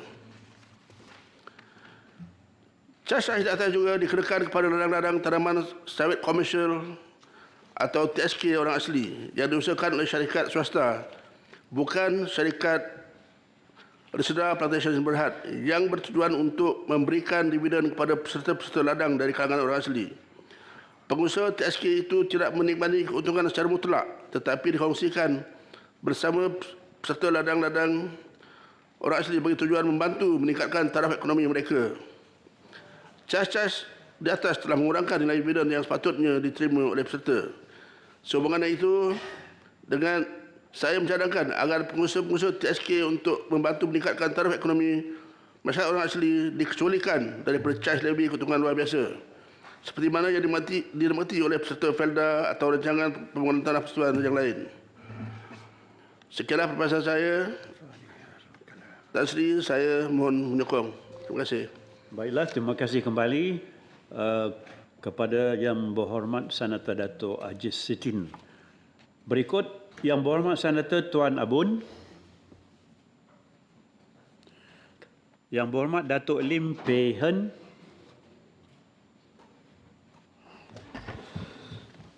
Terima kasih Tan Sri Yang Bertuah. Salam sejahtera, salam Malaysia Badani. Menurut maklumat yang saya peroleh, levy keuntungan luar biasa ini merupakan satu cukai yang dikenakan ke atas syarikat yang mengaut keuntungan, seterusnya menyalurkan semula kutipan cukai atau levy yang dikutip kepada bentuk subsidi seperti minyak masak. Oleh kerana itu, cukai keuntungan ini dikenakan ke atas minyak sawit mentah dan minyak isi rong sawit mentah, buah kelapa sawit serta elektrik. Namun yang demikian, saya ingin membangkitkan beberapa perkara yang berkaitan. Pertama, apakah garis panduan yang digunakan pakai oleh Kementerian Kewangan bagi menentukan syarikat dan industri yang seharusnya dikenakan cukai keuntungan tetapi tidak dilaksanakan. Manakala industri seperti kelapa sawit dikenakan walaupun setengah syarikat masih mengalami kerugian, terutamanya apabila sektor ini mengalami kerugian disebabkan kekurangan pekerja untuk mengutip buah kelapa sawit. Bagi saya, jika hanya formula berdasarkan kepada harga sawit, maka kementerian seharusnya mengaji semula nilai ambangan bagi harga kelapa sawit. Tan Sri Yang Dipertua. Perkara kedua, ketika berlakunya pandemik, syarikat yang mengaut keuntungan daripada keadaan tersebut seperti pengeluar berasaskan getah atau berasaskan perubatan dipercayai menjana keuntungan yang tinggi dan luar biasa. Maka persoalan saya kepada kementerian ialah berapakah jumlah syarikat yang dikenakan levy keuntungan luar biasa dan nilai kutipan levy daripada sektor-sektor lain, selain sektor kelapa sawit. Saya menanya kepada kementerian perkara ini kerana saya difahamkan sektor elektrik juga pernah dikenakan cukai keuntungan ini. Sekiranya aplikasi yang sama, levy keuntungan kelapa sawit disalurkan semula kepada subsidi minyak masak. Dengan itu, levy keuntungan ke atas syarikat sarung getah dan bekalan berkaitan perubatan boleh disalurkan semula kepada Kementerian Kesihatan bagi menampung subsidi perubatan kepada rakyat dan pegawai kesihatan di negara ini. Tan Sri Yang Dipertua, Perkara ketiga yang ingin saya bangkitkan ialah mengenai usaha kerajaan menangani anti minyak sawit di peringkat global. Walaupun perkara ini bukan di bawah Kementerian Kewangan, saya ingin mencadangkan apabila kementerian mempertimbangkan pengecualian levy ini ke atas syarikat dan pekebun sektor kelapa sawit, tanggungjawab untuk memastikan sektor kelapa sawit yang lebih mampan tidak seharusnya di bawah satu kementerian. Kementerian Kewangan sepatutnya menggalakkan sektor kelapa sawit negara untuk mematuhi piawaian environmental, social and governance. Dengan izin, boleh mendapat pengecualian cukai ini tidak langsung akan dapat memastikan sektor kelapa sawit kita ke arah penarafan. Sustainability palm oil ataupun fair trade palm oil, dengan izin, sebagaimana komoditi lain seperti kopi, lada, kokok di peringkat antarabangsa yang mempunyai pensidiran fair trade atau Rainforest Alliance, dengan izin. Tan Sri Yang di-Pertua, saya mengakhiri ucapan perbahasan saya dengan berharap agar pencerahan dan carangan yang saya kemukakan boleh dipertimbangkan oleh kementerian secara mendalam agar suara pekebun kelapa sawit didengari dan memastikan kesejahteraan pekebun kecil terus dipelihara. Dengan ini saya mohon menyokong. Sekian, terima kasih. Baiklah, terima kasih kepada ahli yang berhormat. Berakhir senarai yang telah kita tetapkan dan dengan itu diminta supaya Menteri diberi peluang menjawab.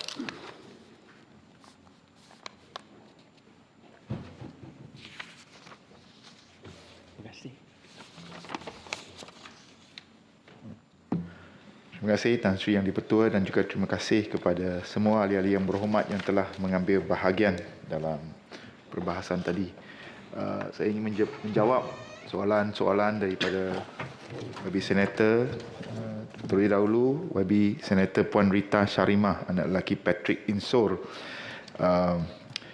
Bagaimanakah keuntungan luar biasa ataupun levy keuntungan luar biasa ini ditakrifkan? Adakah terdapat industri lain dan sebagainya, dan juga berapakah kos setan kelapa sawit dulu dan sekarang, apa basis dan sebagainya. Saya nak nyatakan bahawa sebenarnya tiada isu dari segi perundangan tentang bagaimana keuntungan luar biasa ini ditakrifkan, mana industri yang dipilih dan sebagainya.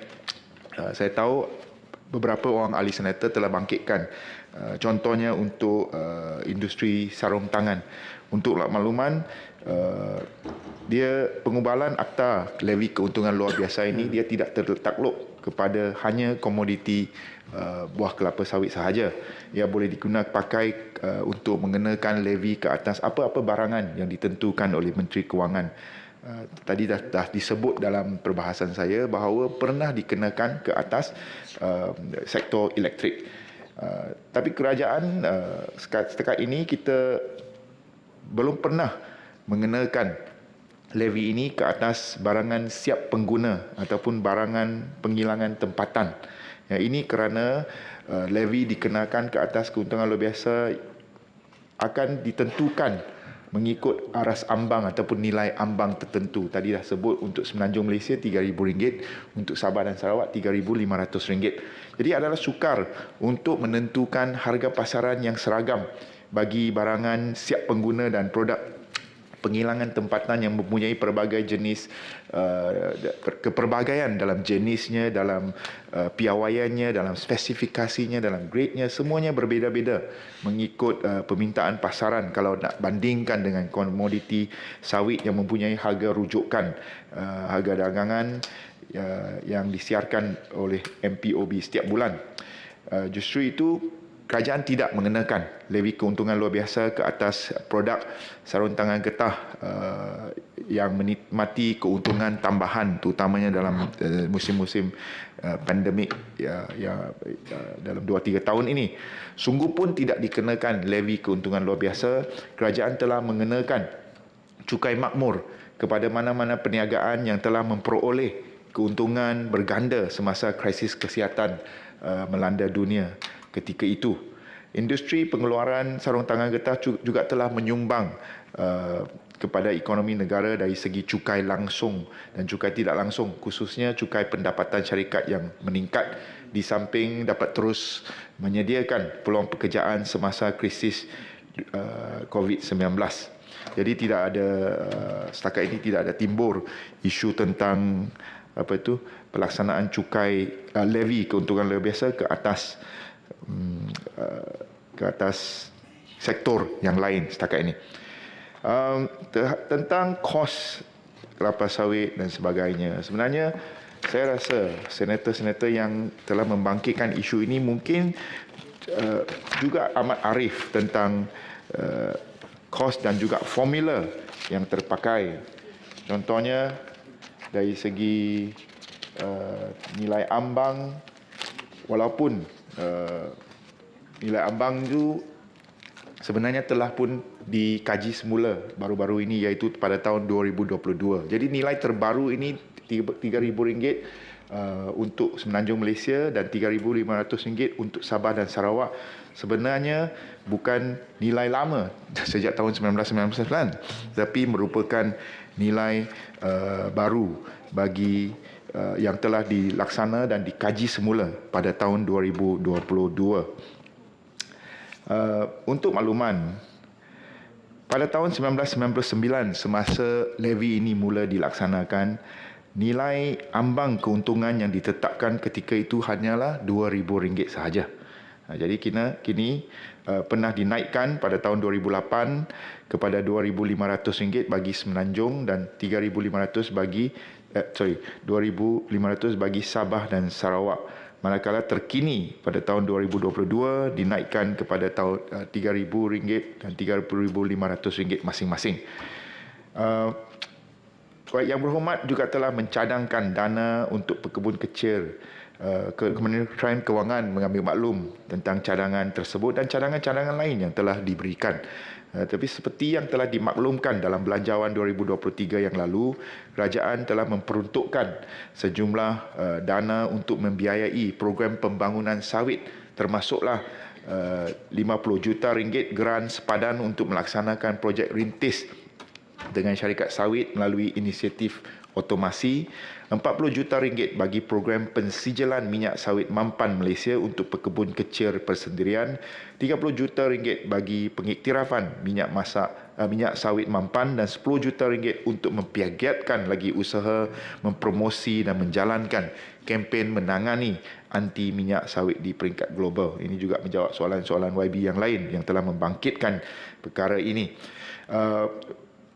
Untuk YB Datuk K. Savadas, hasil kutipan levy keuntungan luar biasa akan dimasukkan ke dalam kumpulan wang yang disatukan, ya, dan kemudian jumlah daripada kumpulan tabung dana ini akan diperuntukkan semula mengikut peruntukan perbelanjaan yang dibentangkan ke Parlimen dan diluluskan oleh Parlimen, dan ia meliputi pelbagai perbelanjaan kepada rakyat, termasuk juga tadi dia kata subsidi minyak masak dan juga projek-projek menaik taraf jalan, projek-projek memberikan inisiatif kepada usahawan, termasuk usahawan sawit dan sebagainya.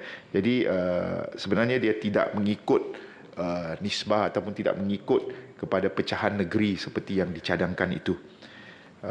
Kita mengambil maklum pandangan-pandangan yang berhormat termasuk Datuk K. Savadas untuk menggunakan dana levy bagi mengukuhkan lagi industri sawit.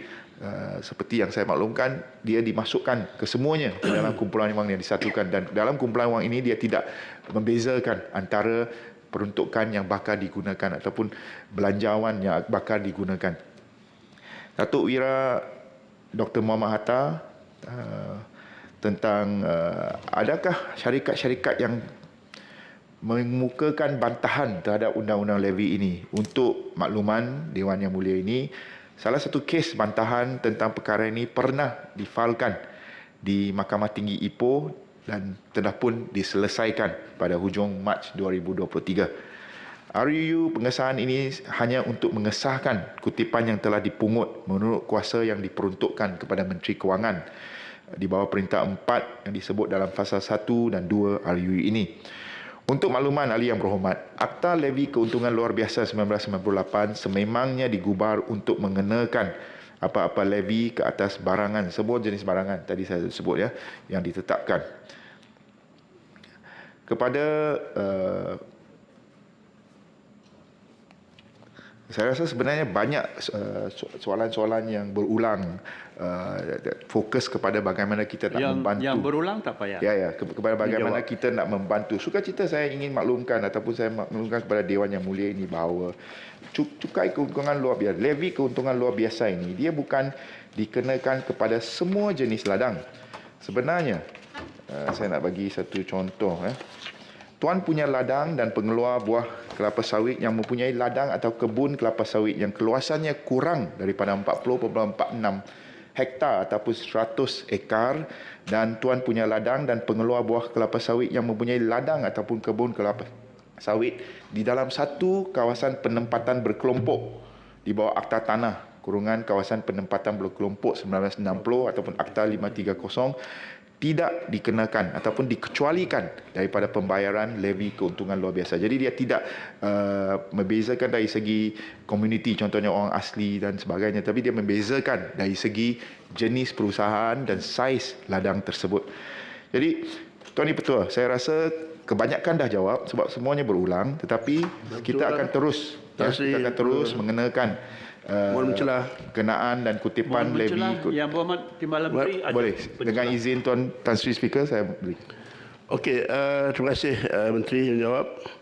Sebenarnya isu ladang orang asli ini telah saya bangkit banyak kali sebab bila ladang orang asli walaupun 1,000 ekar, 2,000 ekar tetapi tertakluk kepada levy.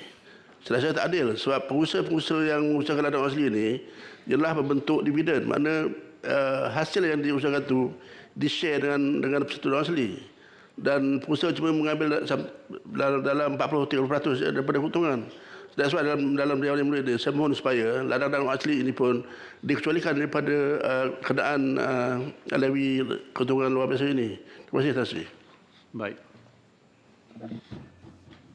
Termasuk ke dalam cukai luar biasa? Terima kasih Tan Sri dan juga terima kasih Tuan Senator Aziz. Sememangnya termasuk seperti yang saya katakan tadi, dia tidak membezakan dari segi komuniti, tetapi membezakan dari segi saiz ladang, dan saya faham apa yang dimaksudkan, apa yang maksud sebenar yang dibangkitkan oleh Tuan Senator tadi, yang sememangnya prihatin tentang isu masalah peladang sektor sawit kalangan orang asli. Kita akan mempertimbangkan apa yang telah dicadangkan itu, dan kita akan melihat semula bagaimana mungkin seperti yang tadi YB Senator bangkitkan untuk melihat mereka seperti penempatan berkelompok, contohnya Felda dan sebagainya. Jadi kita akan mempertimbangkan cadangan yang boleh mencelah itu. Mohon mencelah. Dengan izin Tuan Speaker, saya memberi jalanan. Sila. Tak, cuma satu pencerahan berkenaan dengan pengenaan levy ini adalah tidak kepada smallholder ya.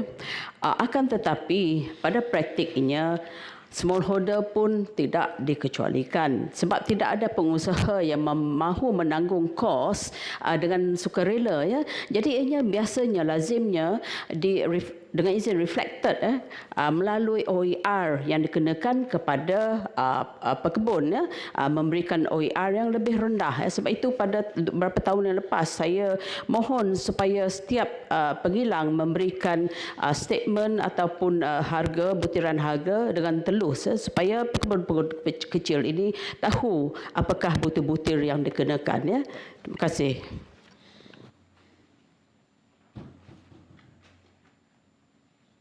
Terima kasih YB Senator Puan Charima. Kita mengambil maklum maklum balas yang telah dikemukakan tadi. Tuan Yang Di-Pertua, apakah garis ini saya rasa kalau yang belum sempat dijawab mungkin saya kemukakan dari segi menggunakan jawapan bertulis. Jadi untuk kita akan meneruskan kenaan dan kutipan levy keuntungan luar biasa melalui Perintah Levy Keuntungan Luar Biasa Buah Kelapa Sawit 2023 yang telah diwartakan pada 31 Januari 2023 untuk mengena dan mengutip levy ke atas pengeluaran buah kelapa sawit berkuat kuasa mulai 1 Februari 2023. Perintah ini telah dibentangkan di Dewan Rakyat pada 23 Februari dan Kementerian Kewangan akan terus memastikan semua prosedur tata cara kutipan levy ini dapat dilaksanakan mengikut undang-undang yang sepatutnya. Dan akhir sekali kita juga amat menghargai sumbangan industri sawit yang merupakan tonggak kepada ekonomi negara dan memainkan peranan penting dalam membekalkan sumber makanan dan tenaga kepada populasi global yang semakin meningkat. Adalah diharapkan industri sawit Malaysia akan meneruskan prestasi memberangsangkan tahun ini disokong oleh permintaan kukuh bagi komoditi ini dan pengeluaran minyak sawit mentah yang lebih tinggi.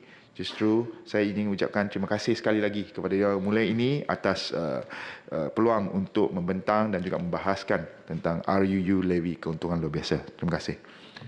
Baiklah, ahli-ahli yang berhormat, sekarang saya kemukakan masalah kepada majlis bagi diputuskan. Masalahnya ialah bahawa rang undang-undang ini dibacakan kali yang kedua sekarang. Ahli-ahli yang berhormat yang bersetuju, kata bersetuju. Yang tidak bersetuju, kata tidak.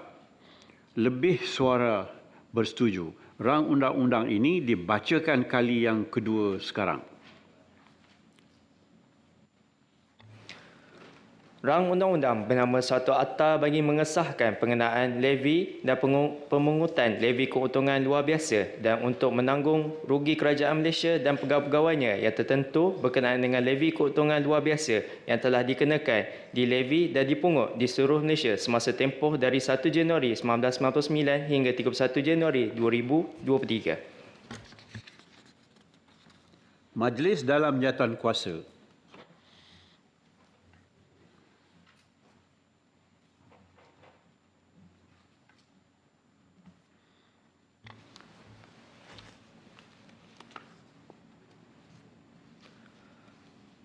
Fasal-fasal 1 dan 2. Fasal-fasal 1 dan 2 jadi sebahagian daripada rang undang-undang.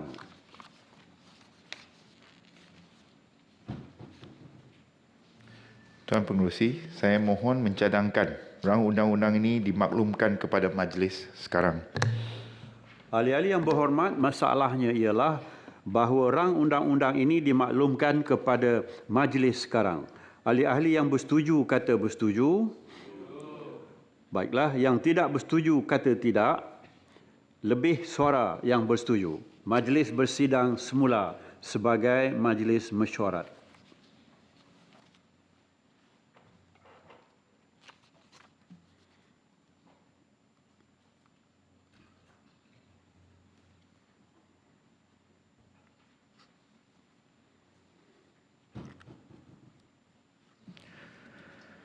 Dan Sri Yang di-Pertua, saya mohon memaklumkan bahawa suatu akta untuk mengesahkan pengenaan levy dan pemungutan levy keuntungan luar biasa dan untuk menanggung rugi kerajaan Malaysia dan pegawai-pegawainya yang tertentu berkenaan dengan levy keuntungan luar biasa yang telah dikenakan di levy dan dipungut di seluruh Malaysia semasa tempoh dari 1 Januari 1999 sehingga 31 Januari 2023 telah dipertimbangkan dalam jawatan kuasa dan telah dipersetujukan tanpa pindaan.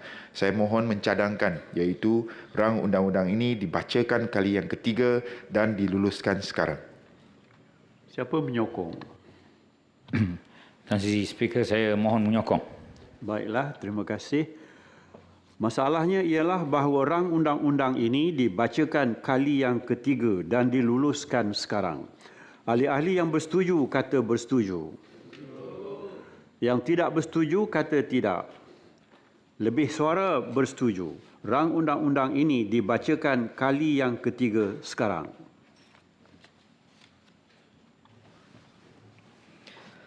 Rang undang-undang bernama Suatu Akta bagi mengesahkan pengenaan levy dan pemungutan levy keuntungan luar biasa dan untuk menanggung rugi kerajaan Malaysia dan pegawai-pegawainya yang tertentu berkenaan dengan levy keuntungan luar biasa yang telah dikenakan, dilevy dan dipungut di seluruh Malaysia semasa tempoh dari 1 Januari 1999 hingga 31 Januari 2023. DA 9 2023, Rang Undang-Undang Pengangkutan Jalan Pindaan 2023, bacaan kali yang kedua.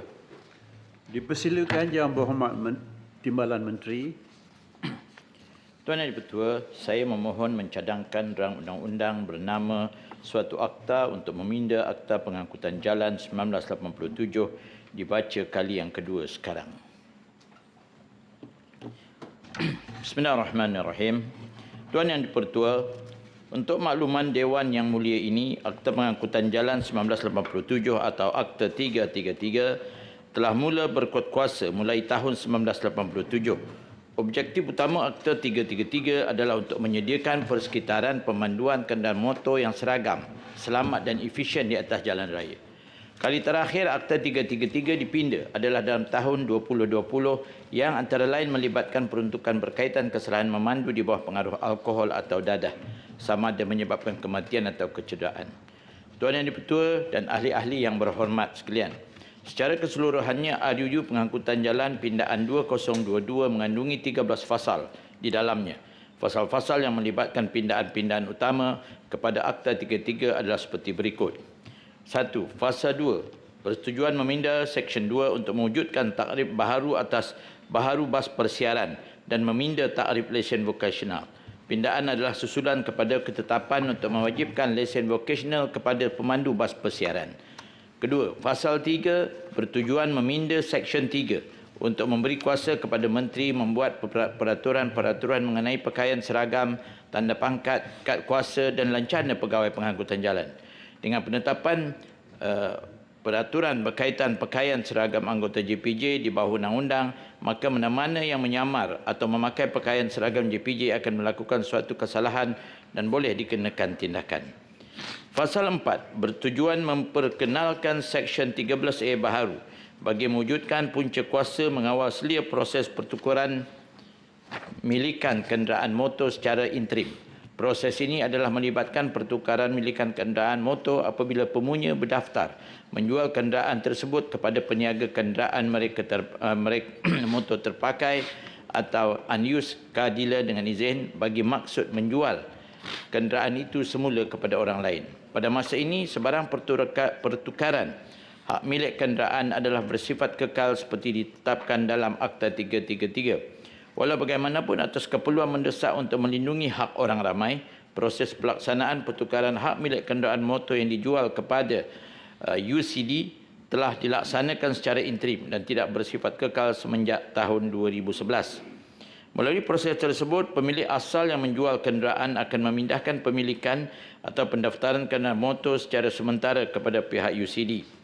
Proses ini seterusnya membebaskan pemilik asal daripada sebarang liability ke atas kenderaan yang telah dijual. Sebarang salah laku selepas kenderaan itu dipindah milik adalah menjadi tanggungjawab UCD. Sebelum proses ini diperkenalkan, terdapat situasi di mana kenderaan yang telah dijual kepada UCD masih berdaftar di bawah pemilik asal dan telah disalahgunakan termasuk melanggar peraturan jalan raya oleh pihak lain. Seterusnya, pemilik asal pula telah dipertanggungjawabkan ke atas semua pelanggaran peraturan terlibat. Sekiranya kenderaan berkenaan tidak dijual kepada pemilik baharu selepas 6 bulan, pemilikan kenderaan akan bertukar secara kekal kepada UCD. Dalam transaksi ini, kerajaan melalui JPJ akan memungut ringgit Malaysia 10 sebagai fee perkhidmatan. Pertukaran pemilikan secara interim yang telah dilaksanakan pada masa ini adalah tidak selari dengan ketetapan Akta 333. Sehubungan itu, pindaan ini akan mewujudkan punca kuasa bagi pertukaran pemilikan kenderaan motor secara interim atau sementara serta mengesahkan sebarang fee yang telah dikutip oleh JPJ di sepanjang pelaksanaan proses tersebut sebelum ini. Fasal 6 bertujuan meminda Seksyen 56 bagi menetapkan syarat mempunyai lesen vokasional hanya kepada individu yang mempunyai lesen memandu kompeten sepenuhnya sahaja. Mana-mana orang yang masih memegang lesen belajar memandu atau lesen memandu percubaan tidak dibenarkan memohon suatu lesen vokasional atas asas keselamatan dan tahap kompetensi individu tersebut. Selain itu, pindaan juga akan mewajibkan individu yang tertakluk kepada definisi orang bekerja sendiri di bawah skim keselamatan sosial pekerjaan sendiri ataupun SKSPS di bawah Akta Keselamatan Sosial Pekerjaan Sendiri 2017 atau Akta 789 untuk berdaftar dan membayar caruman SKSPS bagi mendapatkan lesen vokasional. Dalam hal yang berkaitan dengan Akta 333, caruman ke atas SKSPS akan dijadikan sebagai salah satu syarat wajib ke atas permohonan pembaharuan lesen vokasional, iaitu lesen VSB melibatkan pemandu taksi, e-hailing, P-hailing dan pemandu bas, serta lesen vokasional atau lesen GDL melibatkan pemandu kenderaan barangan. Fasal 7 bertujuan meminda Seksyen 57 untuk mewajibkan semua pemandu bas persiaran mempunyai lesen vokasional. Pindahan ini bertujuan memastikan syarat mempunyai lesen vokasional adalah seragam kepada semua pemandu bas persiaran dan setara dengan peraturan ditetapkan pada masa ini kepada pemandu bas ekspres, bas henti-henti dan bas pekerja. Selain memastikan keseragaman peraturan pelesenan, ketetapan ini juga mengambil kira bahawa kenderaan yang dipandu adalah sama, iaitu bas tujuan mengangkut orang.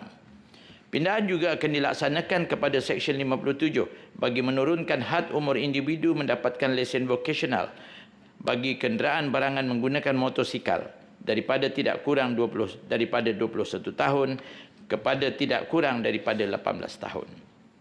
Pindahan ini dilaksanakan selaras dengan keputusan kerajaan supaya perkhidmatan kenderaan barangan termasuk menggunakan motosikal yang disediakan di bawah suatu perniagaan pengantaran atau dengan izin P-hailing dikawal selia di bawah peruntukan undang-undang sedia ada. Untuk makluman semua, peraturan semasa menetapkan had umur bagi individu mendapatkan lesen vokasional adalah 21 tahun. Di kala ini, penggunaan motosikal sebagai suatu kenderaan barangan telah semakin meluas di kalangan masyarakat Malaysia, terutamanya bagi tujuan penghantaran barangan dan makanan. Had umur bagi mendapatkan suatu lesen memandu Malaysia atau LMM bagi kelas motosikal adalah 16 tahun. Ini bermakna mana-mana individu yang telah berumur 16 tahun ke atas telah pun boleh memohon untuk mendapatkan suatu lesen memandu motosikal dan seterusnya menunggang di atas jalan raya. Bagi mereka yang telah lulus semua ujian mendapatkan lesen, akan diberikan suatu lesen percubaan P untuk tempoh 2 tahun. Bagi individu terlibat, selepas tempoh percubaan tamat, mereka pun telah pun berumur 18 tahun ke atas. Ini bermakna individu berkenaan telah pun kompeten untuk memandu atau menunggang motosikal membawa barangan. Sekiranya had umur ini tidak diturunkan, maka individu yang tergolong dalam had umur terbabit iaitu antara 18 hingga 20 tidak lagi dibenarkan bekerja sebagai penunggang motosikal sebagai kenderaan barangan. Seterusnya menyebabkan mereka akan kehilangan pekerjaan dan sumber pendapatan.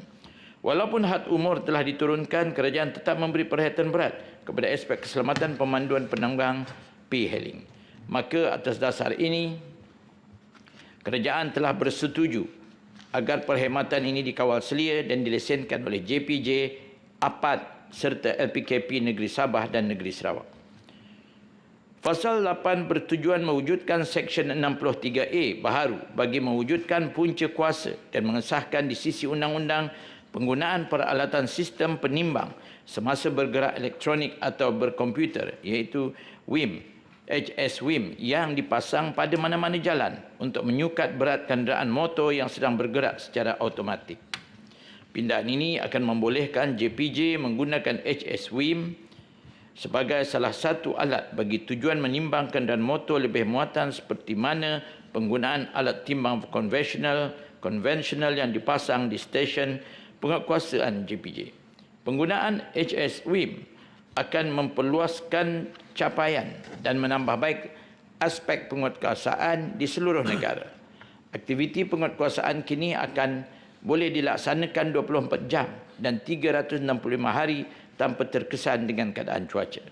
Selain itu, penggunaan HS WIM juga akan berupaya mengurangkan keperluan anggota penguatkuasaan yang tinggi, mengurangkan perbelanjaan kewangan bagi tujuan penyelenggaraan jalan dan seterusnya meningkatkan tahap keselamatan jalan raya melalui pematuhan peraturan berat kenderaan motor oleh pemilik dan syarikat berkaitan.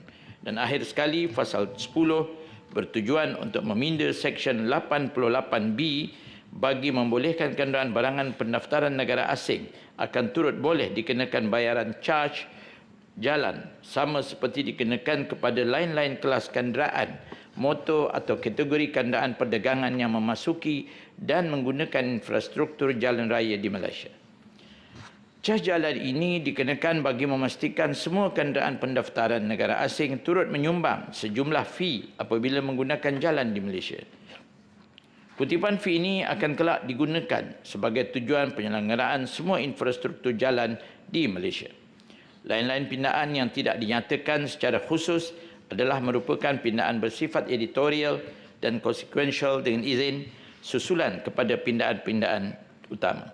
Tuan Yang Tertua dan ahli-ahli yang berhormat, Senator, pindaan-pindaan yang dicadangkan di dalam RUU ini adalah penting bagi memastikan tahap keberkesanan dan kualiti penyampaian perkhidmatan teras JPJ. Pada masa sama, ianya juga akan memastikan terdapatnya punca kuasa yang sahih di bawah Akta 333 bagi pelaksanaan perkhidmatan-perkhidmatan utama yang berkenaan. Pindaan juga akan memastikan aspek kebajikan pemandu-pemandu yang bekerja sendiri dapat dilindungi di bawah SKS-PS. Penurunan had umur juga untuk mendapatkan lesen vokasional menggunakan motosikal kepada 18 tahun juga akan membuka peluang-peluang pekerjaan kepada ramai lagi rakyat Malaysia. Sehubungan itu, saya dengan rendah hati memohon supaya pindaan-pindaan yang disyadangkan dapat diluluskan di Dewan Yang Mulia ini demi menjaga kepentingan seluruh rakyat, terutamanya golongan muda yang bekerja sendiri. Tuan Yang Pertua, saya mohon mencadang. Terima kasih. Siapa penyokong? Tuan Yang Pertua, saya mohon menyokong. Baiklah, ahli-ahli yang berhormat, masalah di hadapan majlis ialah suatu akta untuk meminda Akta Pengangkutan Jalan 1987 dibacakan kali kedua sekarang dan terbuka untuk dibahas. Saya mempunyai 13 orang yang menzahirkan keinginan untuk mengambil bahagian dalam perbahasan. Saya tidak mengikut senarai ini secara numerik, tetapi akan mengambil mereka yang tertera namanya di sini bagi tujuan supaya kehadiran di Dewan tetap ada dan tidak hanya menunggu kepada giliran masing-masing. Saya jemput dengan hormatnya Datuk Seri Hajah Zurainah Musa. Sudah terbukti. Sekarang saya jemput Yang Berhormat Datuk Kesar Badas. Terima kasih Tan Sri Yang Di-Pertua. Saya ingin menyentuh berkenaan isu bas persiaran. Pada awal September lalu, bas persiaran yang membawa seramai 44 orang pelajar Kolej Matrikulasi Kedah telah terbakar. Biarpun kebakaran tersebut tidak melibatkan sebarang korban nyawa, namun saya ingin menegaskan bahawa aspek keselamatan bas persiaran perlu diberi perhatian oleh Kementerian Pengangkutan. Kira-kira sebulan selepas kejadian tersebut, satu kemalangan yang melibatkan bas persiaran yang membawa seramai 29 penumpang berlaku di Pendang, Kedah. Berdasarkan siasatan pihak polis, bas persiaran tersebut hilang kawalan tersebut terbabas ke dalam parit yang terletak di bahu kiri jalan di kilometer 40 Lebuh Raya Utara Selatan. Saya difahamkan bahawa kes tersebut telah disiasat di bawah Seksyen 43-1 Akta Pengangkutan Jalan. Berdasarkan kepada kedua-dua kes ini, apa yang saya boleh simpulkan adalah peranan APAD atau JPJ amat penting dalam mengawal selia operasi bas persiaran berdaftar, khususnya dalam aspek yang melibatkan keselamatan. Peranan Jabatan Pengangkutan Jalan atau JPJ sebagai agensi penguatkuasa perlu diperkasakan di setiap negeri. JPJ atau APAD seharusnya dimandatkan untuk menjalankan pemeriksaan fizikal atau inspection dengan izin terhadap setiap operasi bas persiaran yang dikendalikan oleh syarikat atau pemunya berdaftar seperti yang disebut dalam Seksyen 56. Menerusi pindaan 56, Seksyen 56 Rang Undang-Undang ini, saya menuntut agar tindakan penggantungan perkhidmatan dapat dikenakan terhadap mana-mana operator bas persiaran yang gagal menyelenggara bas-bas yang mereka kendalikan dengan baik. Selain pematuhan baharu yang dikuatkuasakan terhadap pemohon lesen vocational di bawah pindaan Seksyen 56(2) Rang Undang-Undang ini juga seharusnya memperincikan soalan bertanggungjawatan atau accountability operator atau syarikat bas persiaran. Bertanggungjawab tersebut hendaklah merangkumi aspek pematuhan pemeriksaan berkala di samping pengauditan yang dijalankan terhadap kekerapan pergerakan setiap bas, kekerapan pergerakan setiap pemandu, tempoh wajib penyelenggaraan bas serta pembiayaan penyelenggaraan. Pelaksanaan audit berkala yang saya cadangkan tersebut bolehlah dimasukkan sebagai pematuhan lanjutan bagi melaksanakan maksud bagi Seksyen 56, Subseksyen 1 dan pindaan Subseksyen 2 Rang Undang-Undang ini. Sebagai seorang peguam yang selalu